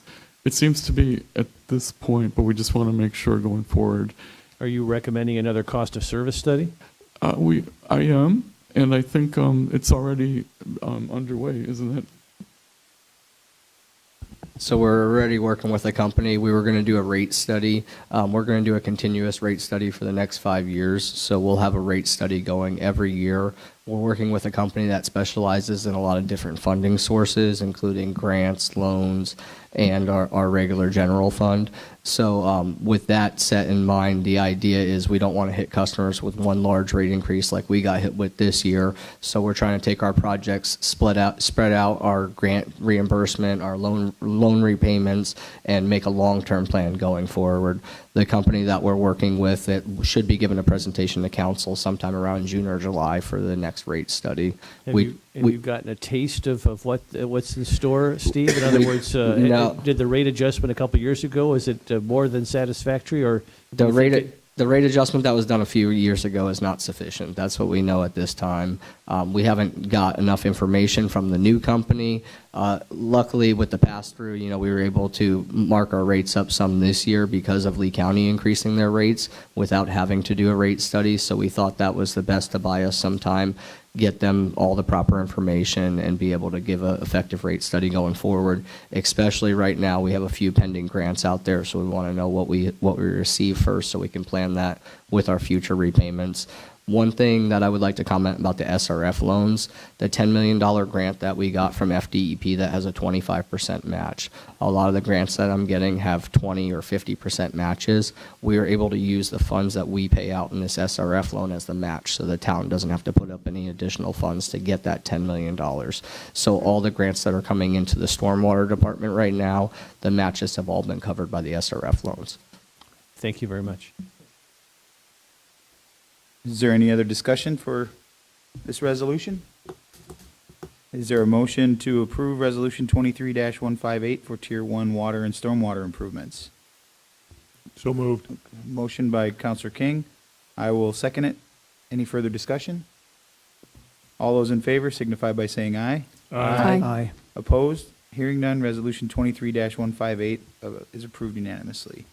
Next, we have Resolution 23-157, ITB-20-08-UT, North Estero Phase 2, Part 1 and 2 Water Main and Stormwater Improvement Change Order Number 2, a resolution of the Town Council of the Town of Fort Myers Beach, Florida, approving Change Order Number 2 to the agreement ITB 20-20-08-UT between the Town of Fort Myers Beach and Mitchell and Stark Construction Company, decreasing the contract amount by $3,746,334.98, extending the date for final completion by 727 days, authorizing the town manager to execute the change order, and providing an effective date.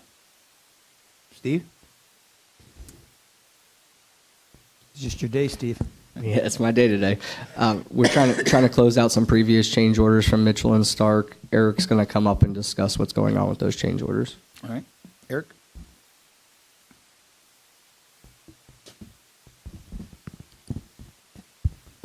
Hello. Again, for the record, Eric Fye with Tetra Tech.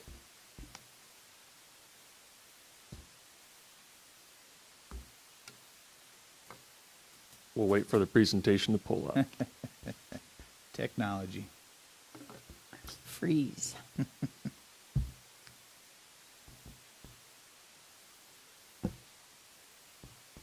So these are the, this item and the next item are the two I referenced earlier in my presentation for Tier 1 that will help fund the project. Who's in charge of putting this up? Is that Jacob over there? He's working on it. Is he? Me. Is there an error on the?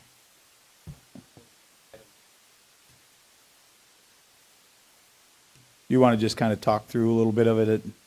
Do you have it in front of you that you can kind of talk through it as Yeah. he's going? We can always go back if we need to. I'm sorry about that.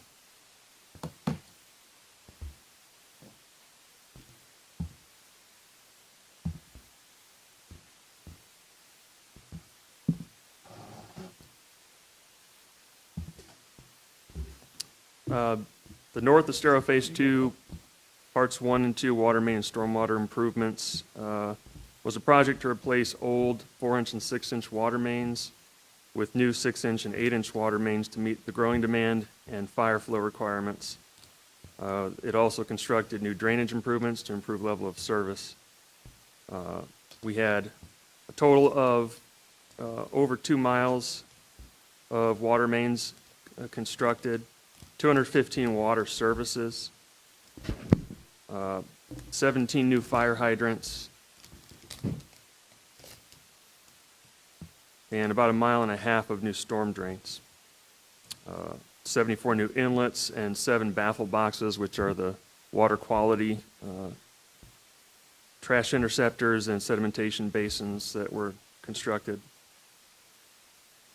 to improve water quality. And then we had 79 lineal feet of seawall replaced and 8 new backflow devices installed. It also resulted in replacement of 15,655 square yards of pavement, which is a little over 3¼ acres. I have maps in the presentation to show you where this is, but essentially part 1 was the downtown streets. That included Harbor Court, Bonita Street, 1st Street, 2nd Street, 3rd Street, 5th Street, and Crescent Street. Part 2, which is actually the original contract, was the surrounding side streets, both northwest and southeast of downtown. It included Carlos Circle, Matanzas Street, or the whole Matanzas Street area, Lagoon Street, Primo Drive, Palermo Circle, and Santos Road. Eric, can we get a copy of these presentations to get to our PIO? Absolutely. To get out for the public and get on the website? Absolutely. And if it helps, I have it on flash. Okay. As a project, just a financial summary, the original notice to proceed was for $5.9 million and 235 days in the contract time.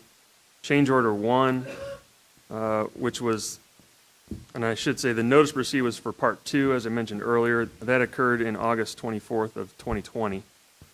Part 1 was added by change order 1 on April 9th of 2021, and that added $5.5 million to the contract, as well as 365 calendar days. This is change order 2, which is the reconciliatory change order for closeout of the project, where we're deducting the remaining $3.75 million and adding 727 days to bring final completion numbers to $7.6 million and 1,327 days total.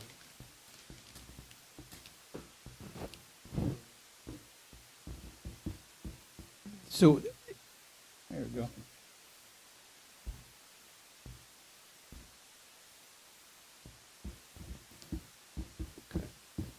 So you can see in the title slide there, part 2 is shown in yellow, part 1, the downtown area is shown in orange. And then here's that table I was reading from earlier with the various quantities of work completed.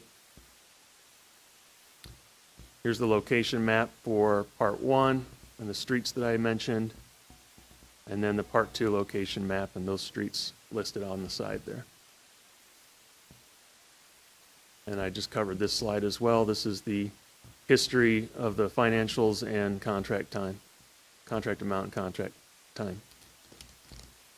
So, as mentioned earlier, the project has a net savings of more than $3.7 million, of which $2.9 million can be rolled over to the Tier 1 project from the RSRF loans, including $900,000 from the drinking water loan and nearly $2 million from the stormwater loan. What are the two, the Lee County and the town? What are those on the, what's the 405 and the 146,000? What are those numbers? Lee County funded the sewer improvements, the incidental sewer improvements for that project. Just deconflicting work, essentially, that was included in the contract. So the work was performed by Mitchell and Stark, but reimbursed by Lee County, I believe. What happens to the other nearly $1 million then that is now rolled over from the net savings?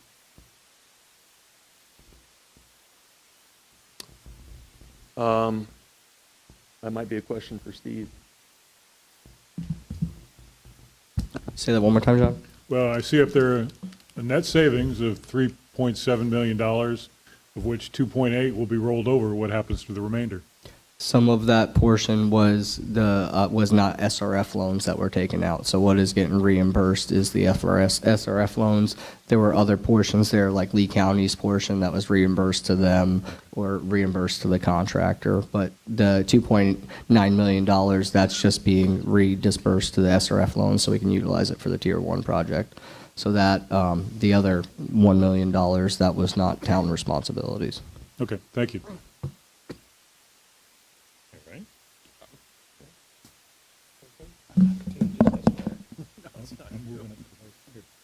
Yeah, and as you can see,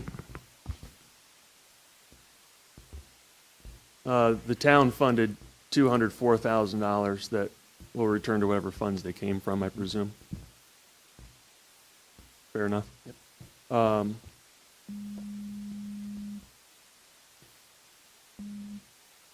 So adjustment 1, if you look at the footnotes there, reallocation of expenses and budget from the stormwater SRF loan to Lee County for sanitary sewer expenses to be reimbursed by Lee County. And then adjustment 2, which is on this line, that was reallocation of expenses budgeted from the town to the town within Public Works. So that's it in a nutshell. Our recommendations are to approve reconciliatory change order number 2 with a net decrease of $3,746,334.98 to the contract price for an approved final contract price of $7,632,343.26, as well as a net increase of 727 calendar days to the contract time for an approved final contract time of 1,327 calendar days. Further, to close out the project with reallocation of the $2,887,579.04 in remaining SRF funds to the Tier 1 Side Street Water and Stormwater Improvements Project, ITB 23-18-UT, which includes over $900,000 in SRF drinking water loan funds and nearly $2 million in SRF stormwater loans. And that concludes my presentation. I'll take any questions. Any questions for Eric? Thank you very much, Eric. Thank you. Any further discussion? Just probably should have done this at the beginning, Steve. I know we don't have a lot of institutional knowledge here, so I don't want to put you on the spot. This all happened long before you got here, but I assume that you've absorbed a lot of this. So just for anybody who is still struggling to stay with us here, in essence, we had the 7-year Estero Boulevard rejuvenation project, which was wonderful. And during that project, they replaced a lot of the stormwater, water mains, et cetera. And we did a litany of side streets as part of that project. Are these just the remaining streets that were not done as part of that project? In essence, is that what we're doing? We're just progressing with the remaining streets that weren't covered by the Estero Boulevard project? Is that a fair overgeneralization? That is a fair assessment. As Mayor Allers was saying, the reason that you're not seeing a lot of stuff on the north end of the island, most of that was already addressed. Either a lot of it was on Estero Boulevard, so it was done in conjunction with Lee County Utilities, doing their drainage on Estero Boulevard, and we had minimal side streets, and we tied into their system on a lot of those types of situations north of Times Square. So that's why you don't really see a lot of drainage plans over there. Plus, on the north side of the island, all the big resorts, Pink Shell and the Western and all that stuff, they all have massive drainage plans. A lot of them are tied into the county system, which really helps alleviate some of the flooding on the beach side over there. The streets on the north end of the island are also shorter runs to the streets, so, they were smaller projects to do initially, 1 or 2 storm scepters, versus a road like Bahia Villa that will have 5 or 6 at the end of the day. And those areas that connected with Estero Boulevard, we shared a lot of those costs with Lee County. Yes. These costs we're now talking about were the side street, which the town has control over. Those are now going to be primarily Fort Myers Beach costs, right? They are Fort Myers Beach costs, and that's why we're utilizing the SRF loans for them. Sometimes it's good to have an overview like that for folks who just are tuning in. But thank you, Steve. I appreciate it. No problem. Any other questions? Nope. Thanks, Steve. Thank you. I'll move 23-157 North Acero Phase 2, change order 2. I'll second. Got a motion by Counselor King, seconded by Counselor Veach. Any further discussion? All those in favor signify by saying aye. Aye. Opposed? Hearing none, the resolution carries unanimously. Next, we have Resolution 23-156, RFQ-13-02-PW, Estero Boulevard Water Main Improvements. A resolution of the Town Council of the Town of Fort Myers Beach, Florida, approving change order number 2 to Amendment 10 of the Design Build Agreement RFQ-13-2-PW between the Town of Fort Myers Beach and Mitchell and Stark Construction Company, decreasing the contract amount by $2,954,436.07, extending the date for final completion by 836 days, authorizing the town manager to execute the change order, and providing an effective date. Eric?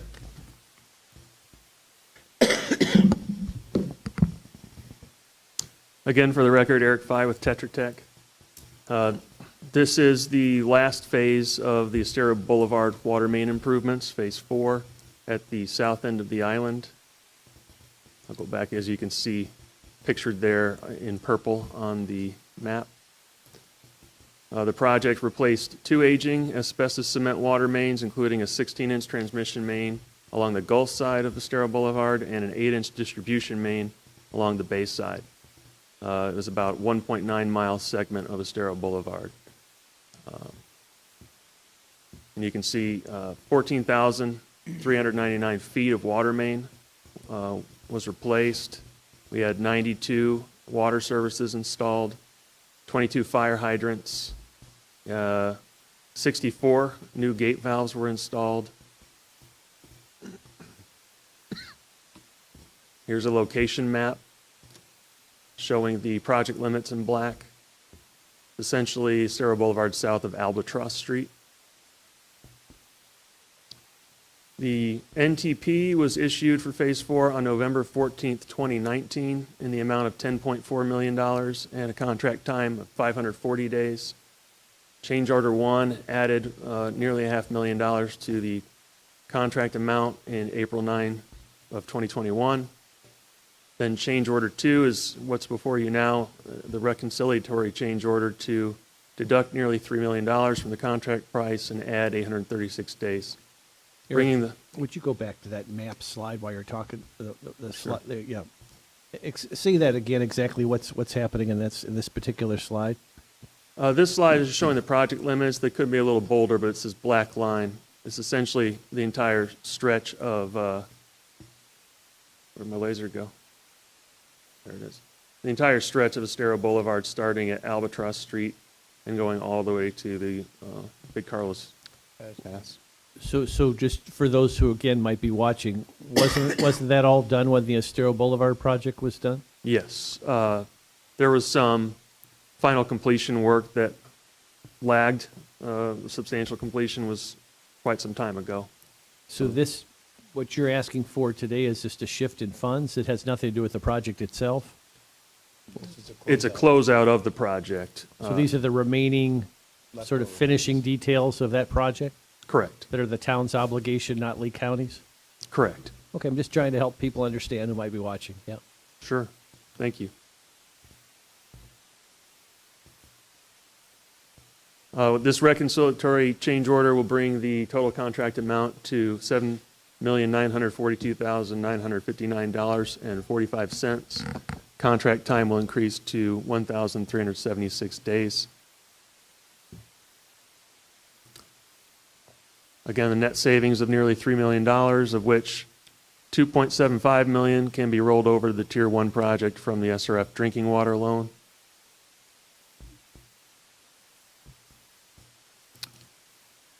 Tetra Tech and staff are recommending that the council approve reconciliatory change order number 2 for the amounts and amount of time and dollars previously mentioned, and that we close the project with reallocation of the net savings in the SRF loan funds and reallocate them to the Tier 1 side street project. With that, I'll take any questions. I just have one kind of high-level question is, I noticed in both these cases are reducing the amount of the contract, by a change order. So did that change order reduce the scope of the project? I believe so. I'm not sure. I can't tell if Tim Vanderwalker is with us. I'm not sure. It's just, that's all I see on the phone. Tim, are you there?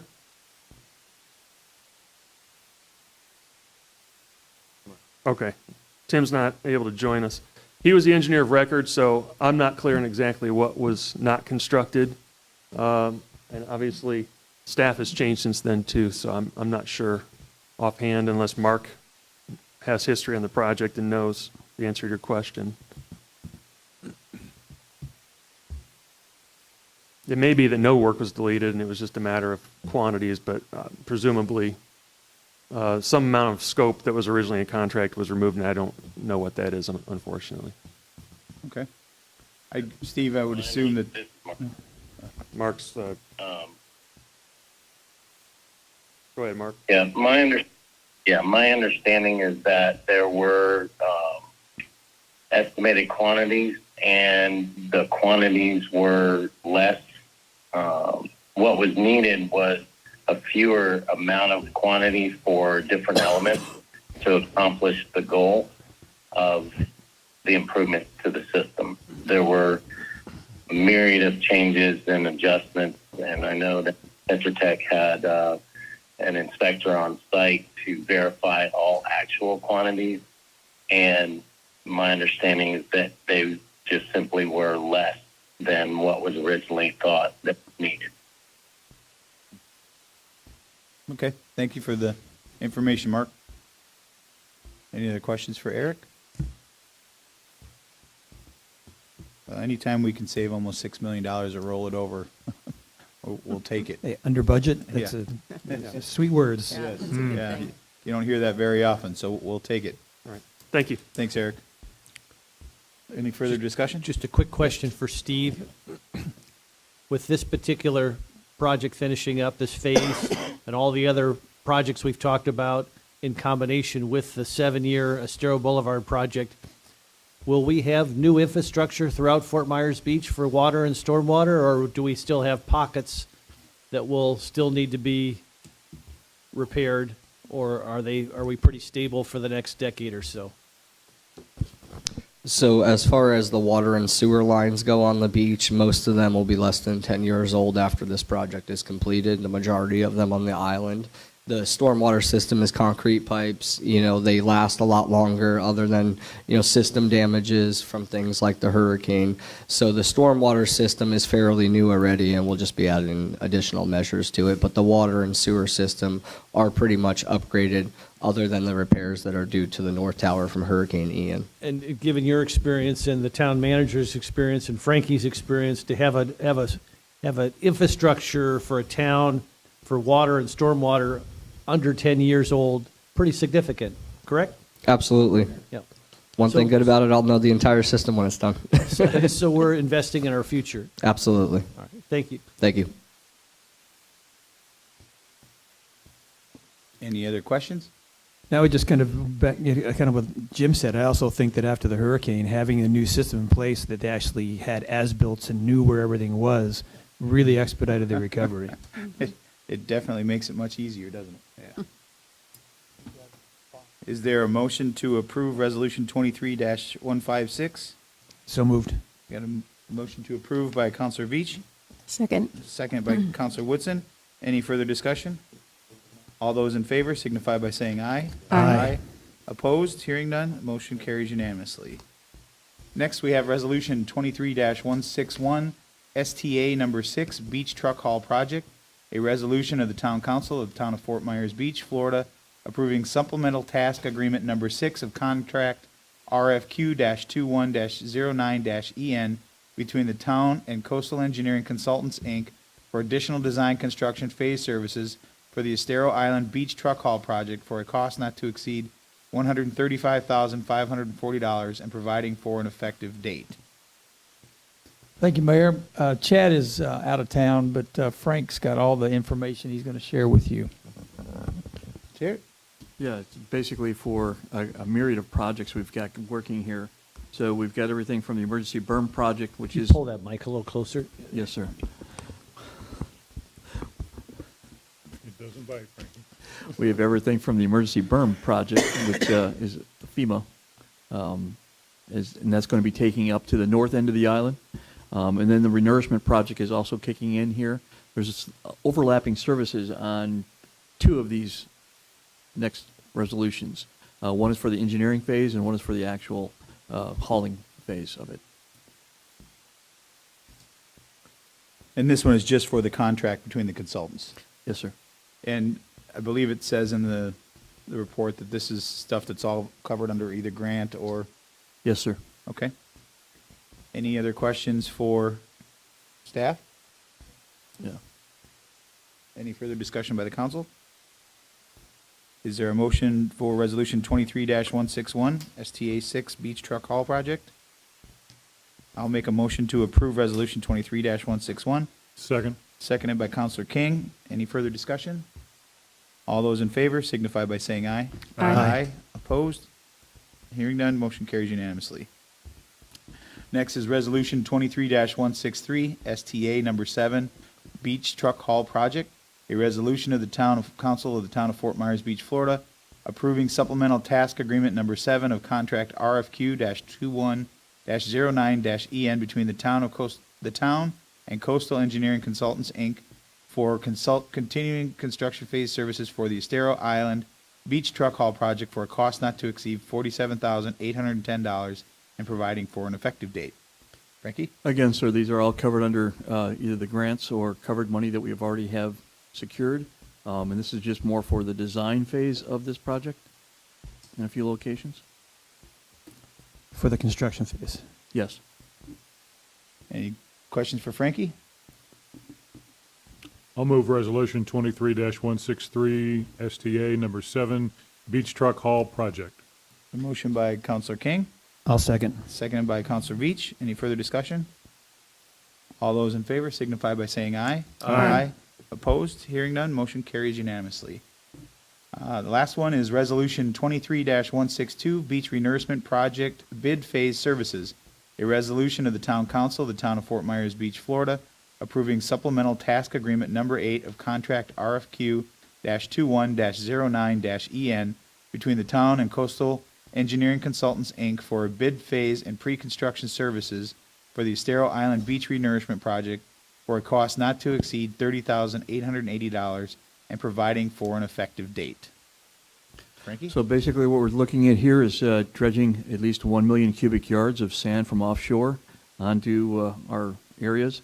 The first one we're looking at is an estimated 686,000 cubic yards onto the north and central segments from Bowditch basically to the Catholic Church area. And then the south segment, which would be the first priority due to shorebird nesting season restrictions, we're looking at roughly about 316,000 cubic yards of sand to be put into those areas. This is going out for the bid phase for the services. We have dates already suggested here, pre-bid meeting on the 6th of December. December 13th is when questions are due for this bid. The bid opening is scheduled for the 21st of December, and recommendation to award will be on the 28th of December, and hopefully bringing to council on the 8th of January. Frankie, it says the town's responsibility is 15.1%, which equals $4,662.88. Is that also something that is covered under grant funding, or is that something? Portions of it are. We're still working on some of that, but from what I understand is the town's cost is not expected to be in the order of maybe about $2 million, depending on bids that are submitted, and that's for the overall project. Okay. Any other questions for Frank? Are we any closer to getting a start date? I know it seems like it's still being held up by the Army Corps of Engineers.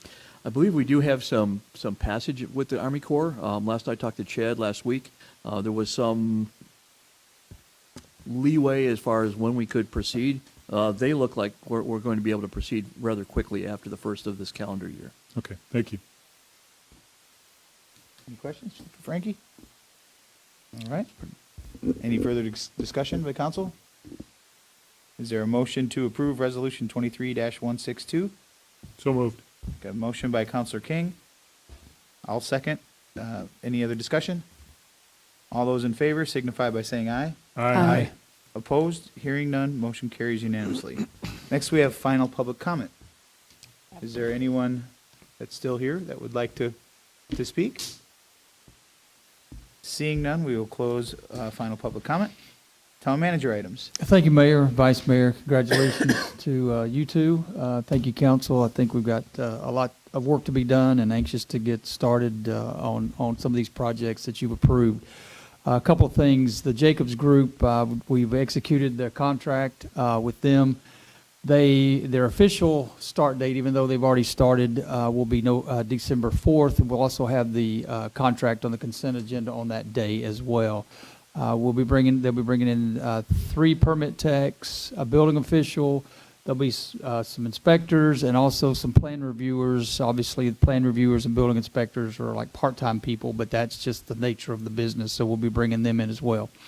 Town hall trailers. The first trailer is being removed today. They came this morning and started to do that, so you'll see some movement there. I've also reached out to Chief Worth about asking to extend our agreement to December 31st, and he has graciously agreed to do that at no cost. So we have that, and I would like to thank him and the Fire Commission for that, allowing us to stay there. Also, we have new trailers coming in, and we'll be working on the site hopefully this week, but for sure probably the first of the week, and you should see trailers starting to arrive there sometime in the middle of December. So a lot of things moving over in that little corner of the world, but we've also, looking to get Bay Oaks Rec Center ready and working. They're working pretty much 7 days a week. I was down there Saturday and Sunday, and the sheetrock's going up, and we've got guys in there working, so a lot of progress.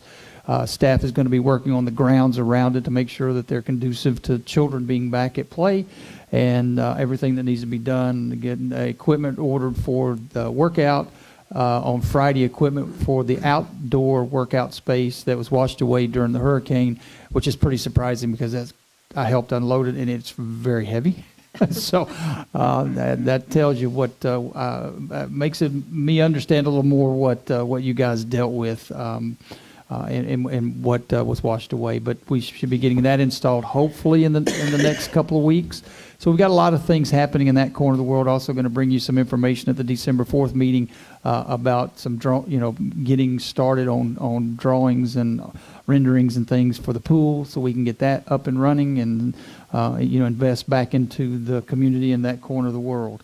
The street signs, they should be starting with part of the town, hopefully either this week or next week. So we'll start seeing our street signs going up. I did speak with the Historical Society. They reached out to me about taking the handmade signs and putting them in in the room on a wall. Anything in the right of way is government. It's anybody's property, but obviously this is something that I agreed to, and I don't know if there's any direction or any objection to that, but I felt like that was a good way of preserving a little piece of the history that happened, and I commend them for wanting to do that project. I did turn it over to them and told them that we'll let them know when it starts and they can start collecting them. So they agreed. I apologize, I can't remember her name, but she was really Jessie Titus. Jessie, I think was her first name. So I do remember her name. That's a surprise. But she's was very gracious, and I'm excited about this opportunity for that to transpire and to preserve that little piece of history. Is that it? Happy Thanksgiving. Yeah, I got 2 quick things for you. Yes, sir. Have we received any update with the funding for the Estero Boulevard or All Island lighting project? I was in communication last week. I actually have a email. Someone wants to interview you or me about that today, so we can get together on that. On the project, the funding has not been received by the county. The county manager sent me an email stating that as soon as it's here, they will send the money, but I'm asking them to get the MOU so we can get that in place, so there's no delay there, so Becky can review it, and everything is just seamless. But we are continually get calls from the FPL's contractor, where's the money? So we're playing both ends against the middle, and I'm in the middle, so we're trying to get that accomplished now so we can get it moving as soon as possible. To try to maybe help expedite things, I know we had conversations with FPL about altering that contract a little bit. Yes. To match the actual Yes. appropriation request. They If they have- could have that in place for us at the same time with the MOU. so They that have told us it's they were very altering the streamlined. contract and getting all that. I believe that was already taken care of, and I've already signed that. Okay. The sooner we can get. With that new amount, that Yes. 7.6, whatever Okay. the number was. And then the other thing I have is. Could I, Yeah, are you- go ahead. is yours on lighting, your second one? No. Can I just add a follow-up? So money gets transferred, MOU gets signed, just 10,000-foot level, how do you see the implementation of the new lighting system? How do you see it playing out? Where would it start? How long would it take? Again, 10,000-foot ballpark, best Sure. of your knowledge, and side streets as well. I would fully anticipate that they would start where they have the least resistance, but I don't know that. Would encourage them to start, in the downtown area, as we call it. But I do not know that for a fact where they will start. I do know that the county wanted to put extra lighting at each crosswalk intersection, so that's a different part of it. I'm not sure how. I haven't heard anything from the county about that, but I think that's pretty much what we know is that we will encourage them to start down there. I have not heard where a start point would be.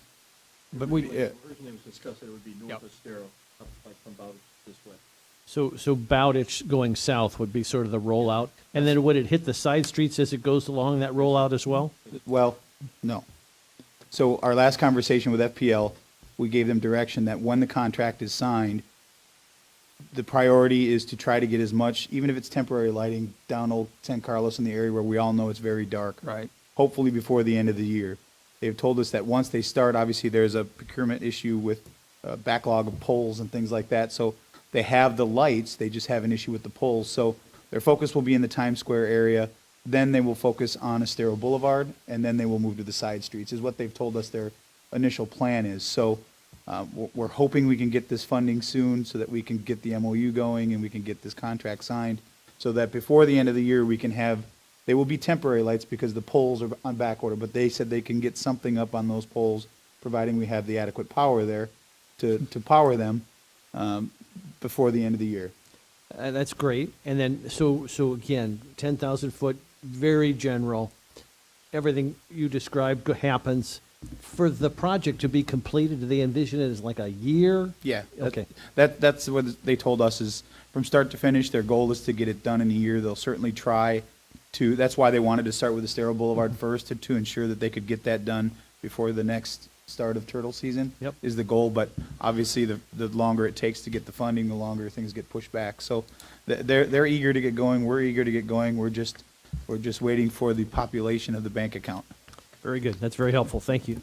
And so since we're on the topic, Yeah. I heard 3 different alternatives from some of the people from FP&L about where these lights are going to go. Now, are these going to go on existing concrete poles on Estero? No, they will go, so if you see the lights at Crescent that they put up, Mhm. so those are the actual light fixtures that will be going down Estero Boulevard and the side streets will be a little bit different, but that'll give you an idea of what the poles, they will be all new poles, they won't be attached to my understanding is they won't be attached to the current poles because it's the town-owned system.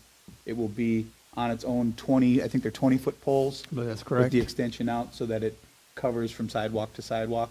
They've got the whole photometric study, they've got the layout of exactly where the poles are gonna go. If we have that, maybe that would be something good to get out through the PIO and on the town's we do have website. the blueprint It'd give you a for better idea of where each pole's gonna go. But it will all be underground utilities, so it won't be anything overhead, including the side streets, things will be bored in. So And it'll be very clean. will these new poles go Bayside or Gulf side? They will be on both, I believe. Yes. Both sides. They alternate. All right. And the study was done, you were there, Dr. Trindle was down and looked at everything that they were planning on doing and gave the sign off on it. So all the approvals have been done, now it's just literally a matter of waiting for funding. Oh, then they were mounted on a cherry picker. Yes, well, wasn't exactly a permanent thing. It was very much a real world presentation with shielding, and I think they even were making some mock-up shields at about 2:00 in the morning. Yep. We were out there, so all the hurdles have been covered and the sign-offs have been done. Now it's just getting the funding. One other thing, I've been working with Lumen the last couple of weeks about picking their boxes along the right of way, and they've been doing work. I don't know if you've seen. They've started on the smaller ones. and we continue to stay in communication about that. So, a year later, but it is progress, and hopefully we'll see that completed very soon. That's it. And then the only other thing I've got with some of our seasonal residents coming back now and more people coming back to get in their condos if they can or get back into their homes, they maybe haven't been paying attention to some of the things that we've been doing through Tidal Basin as far as FEMA obligated projects. If maybe at the next M&P or maybe the first one in January or something, if we could have Tidal Basin here to give an update on what projects have been obligated, what's been completed, what we're still waiting on, and maybe just give an explanation to those that haven't been paying attention on how that process works. To some, it may look like we're spending a lot of money that we don't have, not knowing that it's coming back, and that's the reason for some of these funding sources that we're using to supply the outlay of the capital at the beginning. So I think just a brief presentation from Tidal Basin to those who maybe haven't heard how the process works or understand would be beneficial for us and for them. I just have one other question for Andy. Community policing. Now that we're heading into season, I know you've been working on some things. Can you give us an update on that? Yes, I met with Captain Layler last week, actually, and we started discussing the process and the project, and he had some thoughts on it, but we continue to discuss back and forth, and then hopefully he's out of town this week, I believe. I hope that's not, any kind of betrayal of privileged information, but he's not at work this week, so we'll continue that discussion next week, and hopefully we can have some resolution at one of our meetings in December. Could I, Councilor Woodson, could I add to that? I watched the Public Safety Advisory Committee meeting where that was discussed, which was great.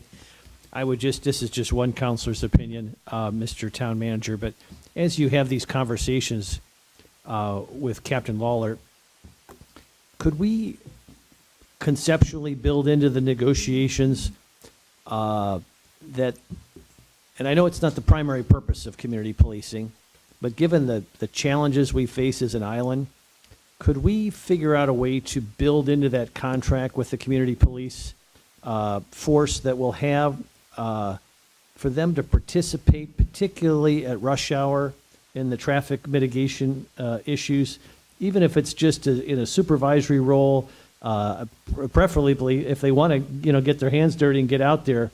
I just think having some institutional knowledge, because we have a lot of people come over to help out for those. We hire these off-duty folks, and they're wonderful people, but some are new to the island, some just don't have that knowledge, and we just see this, there's this long learning curve where you'll have a very earnest officer, God bless him, who's letting everybody who gets to the stoplight pass. They'll stop the light, have them pass individually as opposed to having them gather in a group.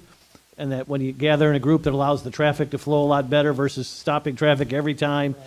I just think having the community police force with their expertise and knowledge of our island, plus their interrelationships with the local residents and businesses, having them be part of that traffic mitigation time period would be really helpful, and I think it would be a big bang for our buck. We already expend a lot of money on hiring extra officers to help with traffic, but to have somebody there in a supervisory role who knows the island, who knows the locals. The locals have a lot of really good insights on this, how to manage that traffic as best you can.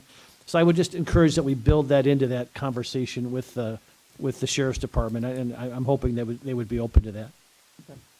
I would just kind of counter with that, though, Jim. I think the intent of this community policing was to be out in the community, walking, getting to know the people on the street and the businesses, and helping them be safe. Yep. I'm not sure, and putting too much of an emphasis on traffic, I think dilutes what my idea of what the intention of community policing was about. I always appreciate the contrarian opinion, Councilor Veach, but I'm just talking about during rush hour here. This would be like 1 or 2 hours at peak rush hour near the end of their shift or during their shift. It would not be their primary purpose. The primary purpose would be, as you stated, to do all those things. But if you put a list of issues on this island, and you would always find traffic at the top of that list. So to have them somehow involved and have them have a degree of responsibility there, to me, should not take away from their other responsibilities. I just think it's a question of prioritizing it's triaging all of our resources on the one piece, one problem on this island that could really and does impact quality of life. So much in that traffic safety piece, where they're directing traffic, where they're managing the folks that are directing traffic. Such a huge part of how well that flow works. And again, if there's an issue down Estero, they could call in. There's ways to triage. I cannot imagine having 2 additional officers here full time and not have them play any role in traffic congestion mitigation. That seems insane to me, and a tremendous waste of resources. Well, I think it's important at this point to remember that what we have approved so far is not 24-hour day, 7-day-a-week coverage for community policing. It will be at different times. It'll be different. It won't be 2 cars parked on the island 24 hours a day, 7 days a week. So I think it's important to manage that expectation. In speaking with Captain Layler, he was very, very much upfront about what is it that the council, what is it the community, what's important, whether it's traffic, whether it's getting out in the community and going up and down the streets. What are the priorities, the top priorities? For instance, I said I've noticed of late, early in the morning and late in the afternoon, when workers are leaving and coming on the island, that they're using more and more that center lane as a passing lane, and many people are getting close to getting hit. And as we start to get more and more people, having them down here would be very beneficial at specific times to maybe thwart their idea. He actually shared a story with me that he was in his car and someone thought it was a good idea to pass him in the center lane. So it just goes to show you that. And your point is well taken, Mr. Mayor. I guess, and to Councilor Veach, your point is well taken. I just what I'm trying to stress is, I don't think the 2 issues are mutually exclusive. Right. I think we can lend them at a particular time in the day, if they're on the island, to triage and assist in that one area that clearly has a tremendous impact on everyone on this island. And again, not to take away from their other opportunities to add to our public safety picture. This is just a piece of the puzzle that as we're negotiating what their responsibilities would be while they're on the island, I would just like to see this added to the list of other things that they're going to be involved in. Sure. Anything else for the town manager? Town attorney items. Happy Thanksgiving. That's it? That's it. Oh. Do we need a motion for that? Second. You had sent an email to all of us about a settlement agreement that you wanted to put on an agenda. I'm going to be talking with the town manager about putting it on an agenda coming up. Okay. I didn't know if that's something you needed to bring up to us today or not, so. No. Never Thank mind. you. Okay. Madam Town Attorney, I guess I could bring this up under my items, but it affects everybody here on the island. I think I'm looking now to see if you were copied on this email. We've got another situation where the owner of a short-term rental who utilized the owner-builder permit is being prevented from renting their property. There's a lot of technical debate as to the language in that statute and how it impacts somebody who's just repairing from Hurricane Ian versus trying to substantially improve their property. He's suggesting litigation against the town, hoping that it doesn't come to that.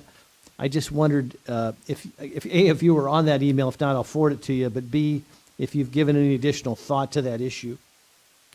I have, and I have researched it, and it is a state statute. I suggest that maybe we talk with our legislators to get something that would give relief on this. Is this something that we could ask the Attorney General to weigh in on? I know we've done that in the Well, past. we could, yes. I could draft a request to the Attorney General's office to weigh in on it. I think that would be, be beneficial to help Sure. alleviate the language issue. Absolutely. I'll do that. I'll do that very quickly. I had a chance to meet with a group of our leading realtors the other day here in this building. Becky was kind enough, I called her out of the blue to conference her in, and she was kind enough to try to field some of these questions that the realtors are having. And some of the realtors also manage the short-term rentals as well. It sounds like there's a By the way, the realtors are going to contact their state legislators as well Okay. and pitch this as well. But I like the Attorney General idea, just to get some clarification and get a formal opinion from the AG's office. But yes, I just think is this 1 year period, now it's coming to fruition for a lot of folks who utilized an owner builder permit. I just think it's going to be an issue we're going to need to keep an eye on, and we're going to we need to make sure legally that we're on good footing and that we're giving good advice to our constituents. And I know that's certainly your intent, Becky. But I guess my point is it's not going away, and I think we're going to continue to hear more and more about it from attorneys as well, because there's a lot involved in this issue. Okay, and I will go ahead and draft a request for Attorney General's opinion. Because I believe the issue they're having is with the word lease specifically. What does lease constitute? Does that constitute short-term rental, or is it, if they can opine on that, that would be. Absolutely. I think that would alleviate a lot of the questions. And the term Okay. substantial improvement is Yeah. another couple Yes. vague terms in there. Yep. Just to help eliminate the interpretation that could or couldn't be made from staff or from an applicant would be very bad. Okay. Anything else for Becky? No. Council member items and report. Councilor King. A few. Sitting on the Lee County Metropolitan Planning Organization representing the town, the Lee County MPO has a citizen advisory board. We have not had a person on that for quite a while now. I sent some information to our public information officer. If there's anyone out there that'd like to serve on bringing the public's perspective to major processes of transportation in this county, whether it be state highway, county highway, interstate, I guess I should have said, trains, bike trails, waterways. It would take about they meet once a month in the afternoon in Cape Coral, the first Thursday of the month. If anyone is interested, you can contact me, and I'll try and get Jenny to send out some information on that as well. If you want me to remain with this committee, or whoever, if we're making changes, the town seat is up for the committee co-chair beginning in January of that. Lee Tran did a briefing last week, a presentation. There was one thing I thought was interesting there. I still don't have a timeline yet on when they're going to be completing the bus shelters that they're responsible for. I think 2 of them have been easy fixes so far, so I've heard that should be taken care of, but that would leave about 6 others, I believe. But here was an interesting fact that they shared, that Fort Myers Beach had the most Hurricane Ian impacts, with ridership decreasing by over 90% for several months after the hurricane. Lee Tran currently has recovered about 30% of the ridership on Fort Myers Beach when compared to the same time in 2021. Very nice. And just when you talked about the MPO and bike trails, there's something that I actually have proposed, is that there's a lot of right-of-way that can be used for off-road bike trails. And I know a lot of people are not comfortable bicycling alongside the road. Now, in Colorado, it started with a grad student where he basically found right-of-ways that he could use to put a bike trails on. Now it's a network. And it seems like, I understand that acquiring right-of-way is very expensive and very prohibitive, but if we can work an agreement out with like the water boards that have a lot of these right-of-ways around canals, that maybe that's a way to be able to provide that alternative transportation off the road for people and not do it in a terribly expensive way. And I understand and can appreciate that. Yeah, the last thing we've been discussing is Bonita to Estero. Again, that would be more of a railway right-of-way. Right, rail to trail? Yeah. Great ideas. Next up, what I would like to see if we could go somewhere with, there's at least talk about this or bring it up at a future meeting, I'm not sure what. It seems in the past that staff has talked about changes to the code that were, I guess for lack of a better term, I'll call silly or maybe outdated. It seems like, if I remember recalling correctly, they were going to be bringing us many at the same time instead of trying to piecemeal them together as in the past. But it seems like, especially with the latest issue regarding parking, that some of these maybe need to be addressed quicker than what they could possibly be. And I just don't know if that's something we want to talk about now or at least set up some other time, because quite honestly, in my opinion, the parking requirements for at least restaurants and bars is asinine. I believe before the storm, the staff, if I'm not mistaken, was working on finding some deficiencies that were in the land development code to bring forth with Eddie, and I don't know that they've ever really presented what their findings were as far as certain things.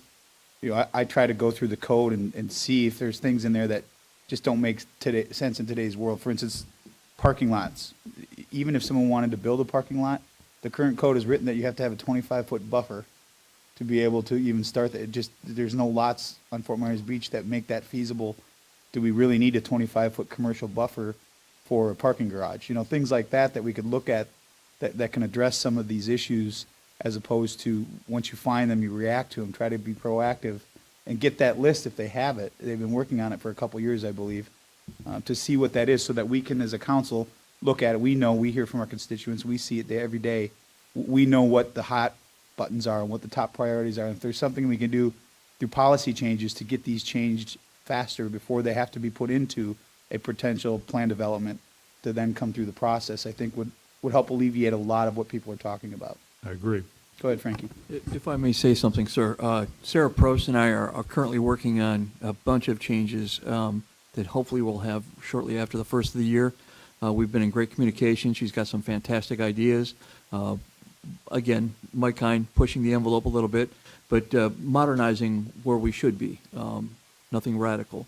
And these will all be put in proposition form first and see where they go from there. I think the sooner we can get that, the better. I think there are some that have an interpretation that things aren't being done, but they are being done, but they're not being brought to light that they're being done. So I think the more communicative we can be with, here's what we're working on, here's what we're thinking, people then have a chance to weigh in on it, and the changes can be made once, and we can get moving forward. But the sooner we could get that list, I think would be beneficial for everyone. Yes, sir. You know, and just to add to that, I think with all the rebuild that's going on, I mean, there have got to be issues, and I know there are, of things that we see, or they see, I should say, every time. There should be like a top 10 list or a top 15 list that we either just goes to administrative or we just pass them through or whatever that is, but to be inclusive of that, so we only do this one time through and just look at, you know, what are these top priorities that we're seeing over and over and over. You know, I would think, that I think the parking issue is complicated, just listening to what you guys are saying. I know that there's been complaints for a while there's not enough parking, that businesses who don't have parking for their business complain that there's no place for their employees to park, and that if we allow development without having some common sense parking requirements, then that makes our parking situation worse. And the idea of allowing, I understand the idea of allowing people to actually put more cars in a parking lot, like Dan's suggesting, without maybe the buffers. But I'm just saying this is probably a topic from being M&P because there's a lot of angles to it. Yeah. I don't like the idea of having just wall-to-wall pavement, for cars. It kind of takes away from a lot of what the downtown is. And I think there may be some other bigger solutions that we can be talking about that maybe we can really think about where we could potentially put a parking garage to alleviate things in a more constructive fashion. Just before we get off that, and I agree, this should be this whole conversation, not just parking, should be part of a bigger M&P conversation. Maybe that's where these recommended changes or deficiencies that they see on a day-to-day basis can be brought forth, so we can give direction and get it moving. Becky, if there's something that you could look into while we're doing that. I have not been able to find anything, but if there are any state statute or regulations for parking for businesses, whether it's ADA, whether it's, I've been trying to search, and it's a lot of work, but if there's anything in your professional realm that you could bring forth, that there are state statutes that require this, or this, I think would be helpful. We don't want to make changes that are going to be obviously. There, not- there really aren't. I can give you an example. In the city of Orlando, in the downtown area, you're not allowed to have your own parking. Unless you had it way back when. The new construction, they don't allow it because they have city-owned parking garages and they want the customers. And they have determined that it's better just not to have empty lots with just parking on it. So there are no mandates. Now, the federal government, obviously, if you have parking, you have to have handicapped as long as it's for public use for the parking, but it doesn't require you to have any parking at all. Okay.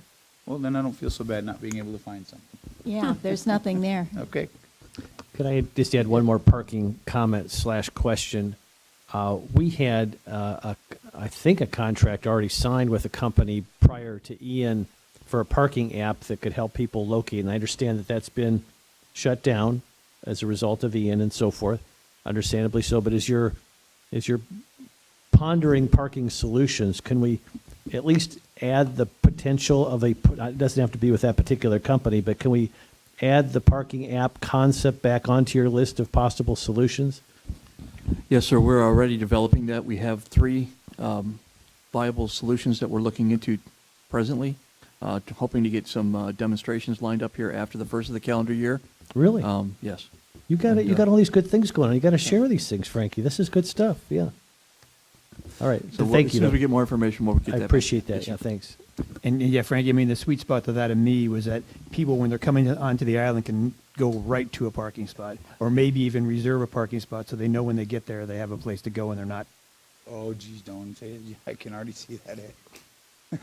Why is someone sitting in my cabana? Anything That's else? it for me. Vice Mayor Adderholt? Councilor Woodson, are you going to raise the development agreement in your council items? Well, I was going to raise the development agreement along with the joint meeting of the LPA, Okay. which is where I think that's supposed to be discussed. I will yield then to you on that. I have just one small item then aside from that. I understand the folks at EBIA who have a beach access just between Leonardo Arms and Riviera. Frankie, you the other day were kind enough to help us on that beach access issue. I think they either met with you or Chad, and they submitted some plans. Yeah, that's for the Tiki Hut? Yes. Yep. Yes. We're not going to have any issues with that, sir. Have you had a chance to get back with them and review that and just let them know that, I don't think they've heard back from the town. I mean, that's good news. I have not, but I'll make sure that Can you- that happens this afternoon. Yeah, Yes. could you formally communicate that to them? That would be great. Just by way of information, that beach access has been heavily utilized by the town to help with the emergency berm sand, and it's been great. And the trucks are pouring in there, which is wonderful. But when that's done, obviously they'll be ready to sort of resume that being a traditional beach access. Yes, sir. Yeah, that'd be great. Thank you so much. That's all I've got. Okay. Council Whitson? So going back to that development deviation, so there were 3 items that were brought up in the LPA meeting by Patrick Vanass and requesting a joint meeting of the council and LPA. But I haven't seen any dates, or do we know where that stands with everything? I thought by watching the LPA meeting, they got the stuff at the end and they wanted to look at it, and then they were gonna push to get the LPA was gonna push for the joint meeting. Maybe I misunderstood what I heard him say, but No, I think that's probably true, that they were going to push for it, but I didn't know if there was any conversations about yeah. that as far as a date or when that might have happened or anything. Okay. No, there's no conversation yet about that. So how do we get that going? I was under, can you I was under reach the, out to the chair, I would think, of the LPA to see if I they was can. under the understanding that was the second meeting in December. On the 12th, I thought that's what they were talking about, right? Well, I thought they were talking about the 12th too. That's why I thought there were 2 meetings in December I think they have for some- LPA, the 12th with us and the 19th. Yeah, I think they had some people absent or something, the 12th. That's why they moved to the 19th. They're trying to Oh. work that date out, but I just remember that from their conversation. So maybe if it, because I would, the only reason I'm pushing for an actual date is it would be a public meeting and it would have to be noticed that it was a joint meeting. And so I don't want it to get too late down the road so that we don't have time to advertise it as that. So,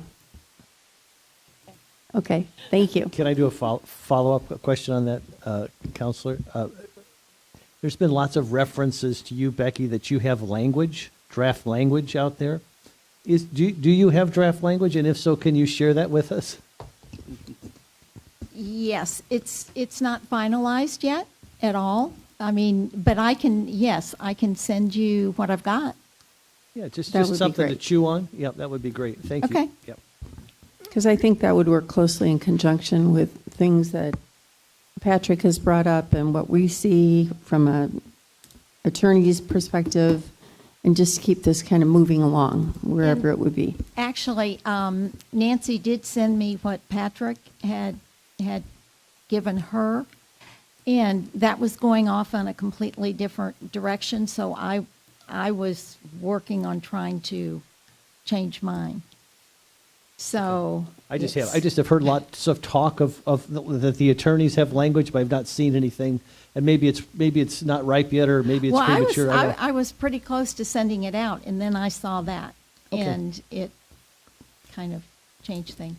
That- But That'd be interesting I to will s- send it out to you quickly. It would be interesting to see what your legal opinion was before you saw that, to compare it to what you are thinking about changing it to now. It's not so much a legal opinion, it's just, what I'm doing are procedures.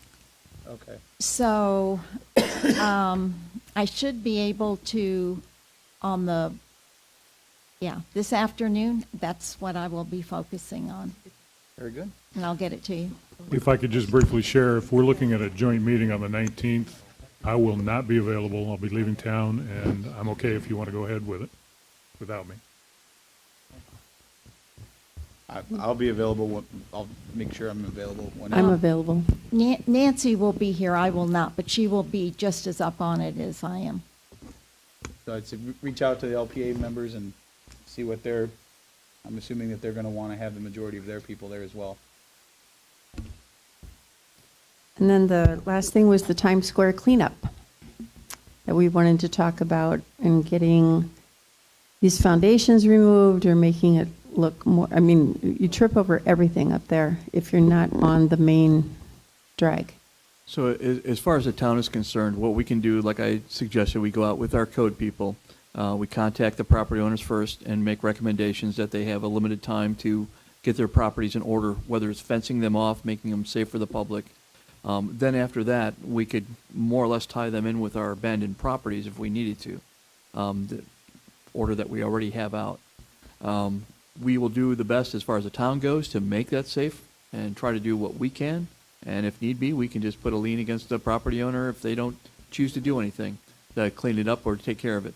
Well, with all due respect, the fencing doesn't do anything. No, People it just really walk doesn't. over it. And it looks a mess. It's always knocked down. But that's the only looks recourse awful. we currently have. Well, that's why, I mean, I know we've sent out letters. I know there's been, second rounds going out and that. What is our next step, Becky? I know we're starting to get that increase of, why is my neighbor not taking care of their property? We've taken care of ours. People understand insurance things, but I believe we're not getting some communication back from some of these people that we're reaching out to. So it would be nice to know, if you can explain to the public, what the steps are, our course of action that we can take as a town to get them to come into compliance with what we need. I mean, this Times Square, there's a lot of public safety issues there that, Sure. I know the And- fire department has a little more teeth than we do, but I don't want to see it on the news, or for the property owner for the town of Fort Myers Beach, that somebody climbs over this fence and impales themselves with a piece of rebar or something. And it's pretty morbid, but Well, and we're going it's to have. something we really have to, especially in that area. So if you Well, would, I we- know I kind of yeah. threw Okay, well, we definitely need to use the code enforcement process to do that, which would be putting the people on formal notice that they are required to accomplish something within a particular date. If they do not, upon reinspection, if they have not done it by the designated date, then they are notified that they need to come before the special magistrate, and the special magistrate will hear the case, and the special magistrate will give a definite period of time in which they need to conform. If they don't, then there will be a running fine. So, I mean, it has a lot of teeth. They can run up to $250 a day. Well, if it's okay with my fellow counselors, I'd like to direct staff and Nancy to make sure those letters go out sooner than later. Whatever the new draft is that has to be sent out to expedite this process as we're coming into our season, although we know it's not going to be like our normal seasons, but we're seeing a lot of influx of people coming down and enjoying the beach, and you'd hate to have one bad incident. We can actually derail just all go of it. down today, sir, and cite those individuals directly and give them on notice for 30 days to comply or to make arrangements with the town and at Well, least get whatever, the ball yeah, rolling whatever that you way. and Becky, I Yep. mean, whatever the legal process is, as long as there's no objection from my fellow counselors. I don't leaning object to- at all. They've had enough time. Yeah. It's time to move.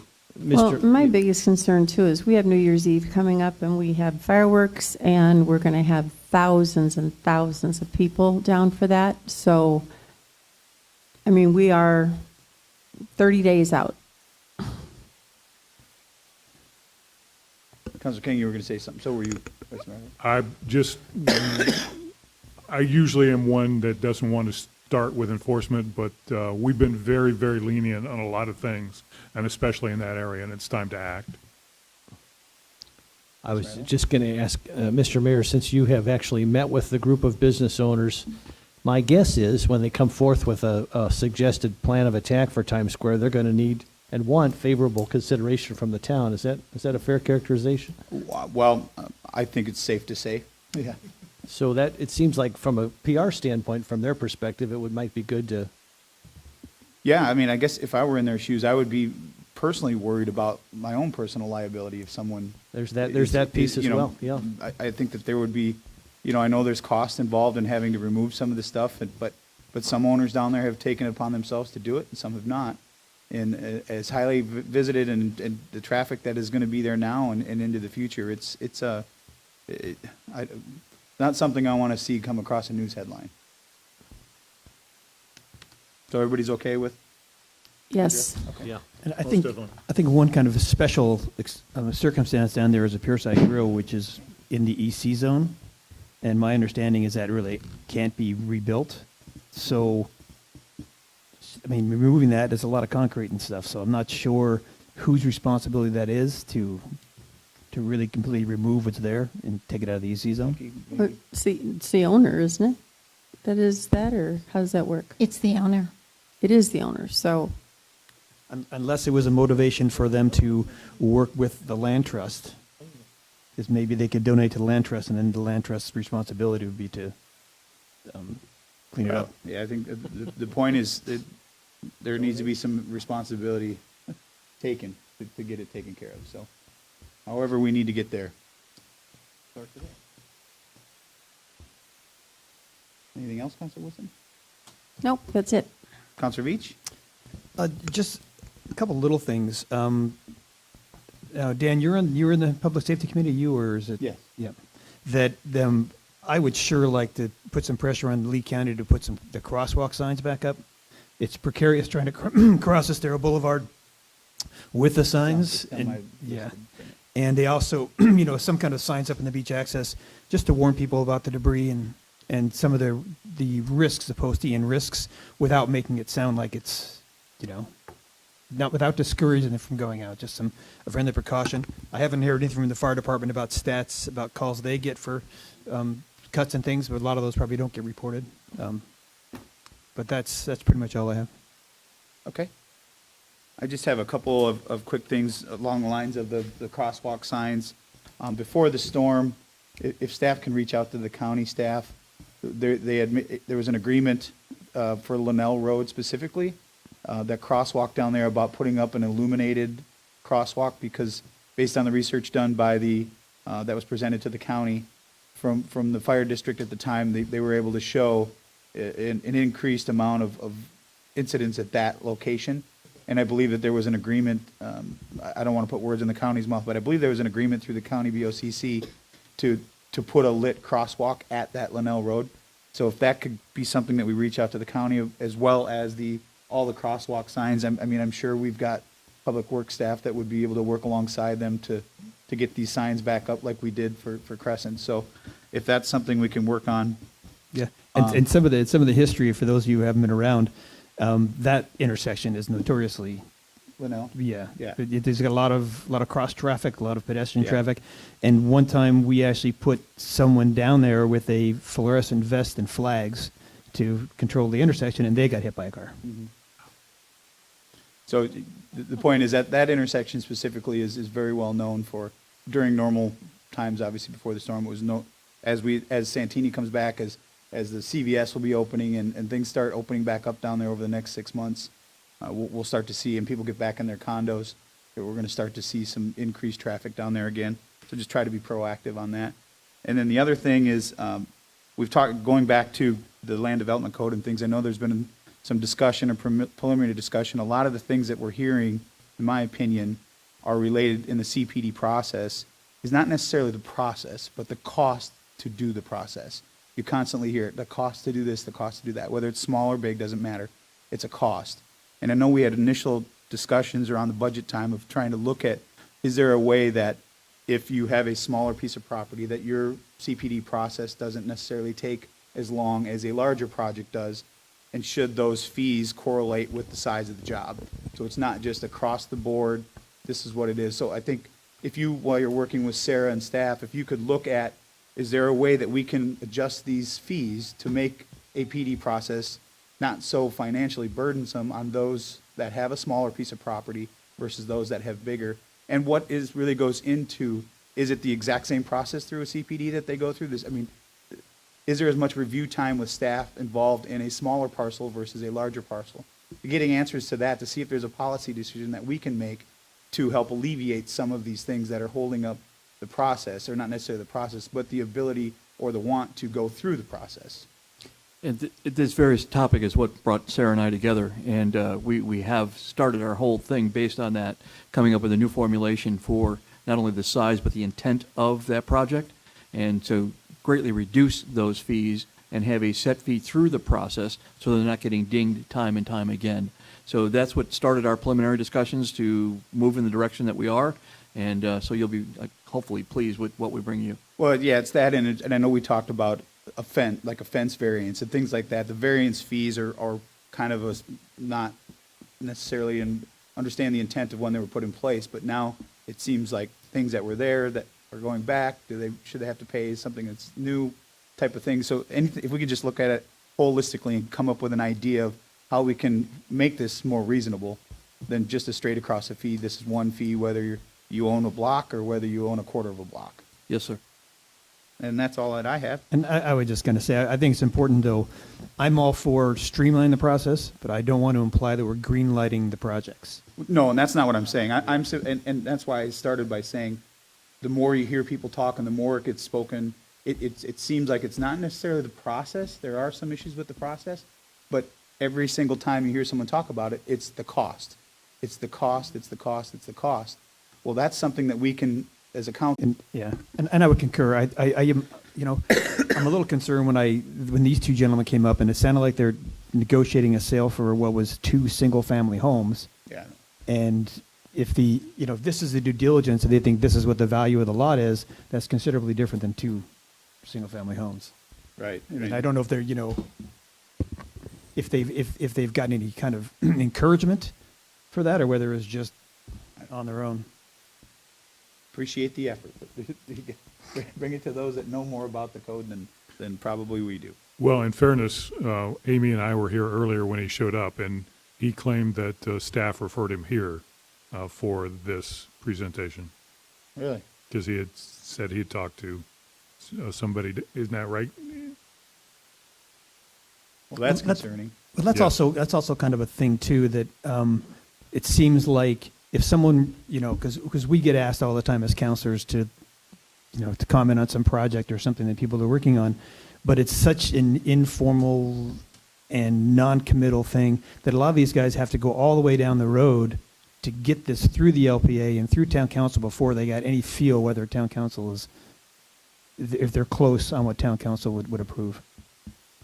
So I don't know if there's a way to maybe shortcut that. People could, I don't know. It probably goes against a lot of rules, but if there's a way that people could actually come and maybe formally present something before they go through and.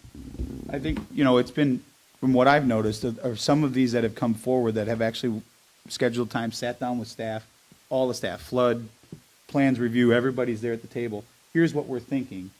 What are your thoughts? And they will say, this is what the code says, yes, no, and they go through exactly, and then they try to come up with, well, what if we did this?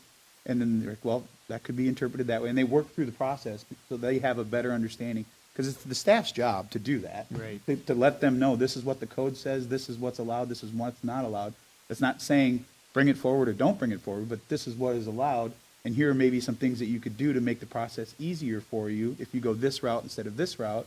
And then it's up to the applicant to decide which way they want to go. But having those meetings ahead of time, I think, with staff is very, very beneficial for both sides because, one, the staff has got a sneak peek of what they're looking at doing, and the applicant has got an idea of where the staff will be coming from when they look at the review. And then they can make their changes before they submit or decide not to submit. No, I agree. That's a good part of the process because a lot of people, they buy a property not having any idea what they can do with it. And that's anything else for anyone else? Counselor King? This turkey gobbles out and move to adjourn. Got a motion to adjourn. Is there a second? I'll second. I'll have seconds. Counselor Woodson seconds. All those in favor signify by saying aye.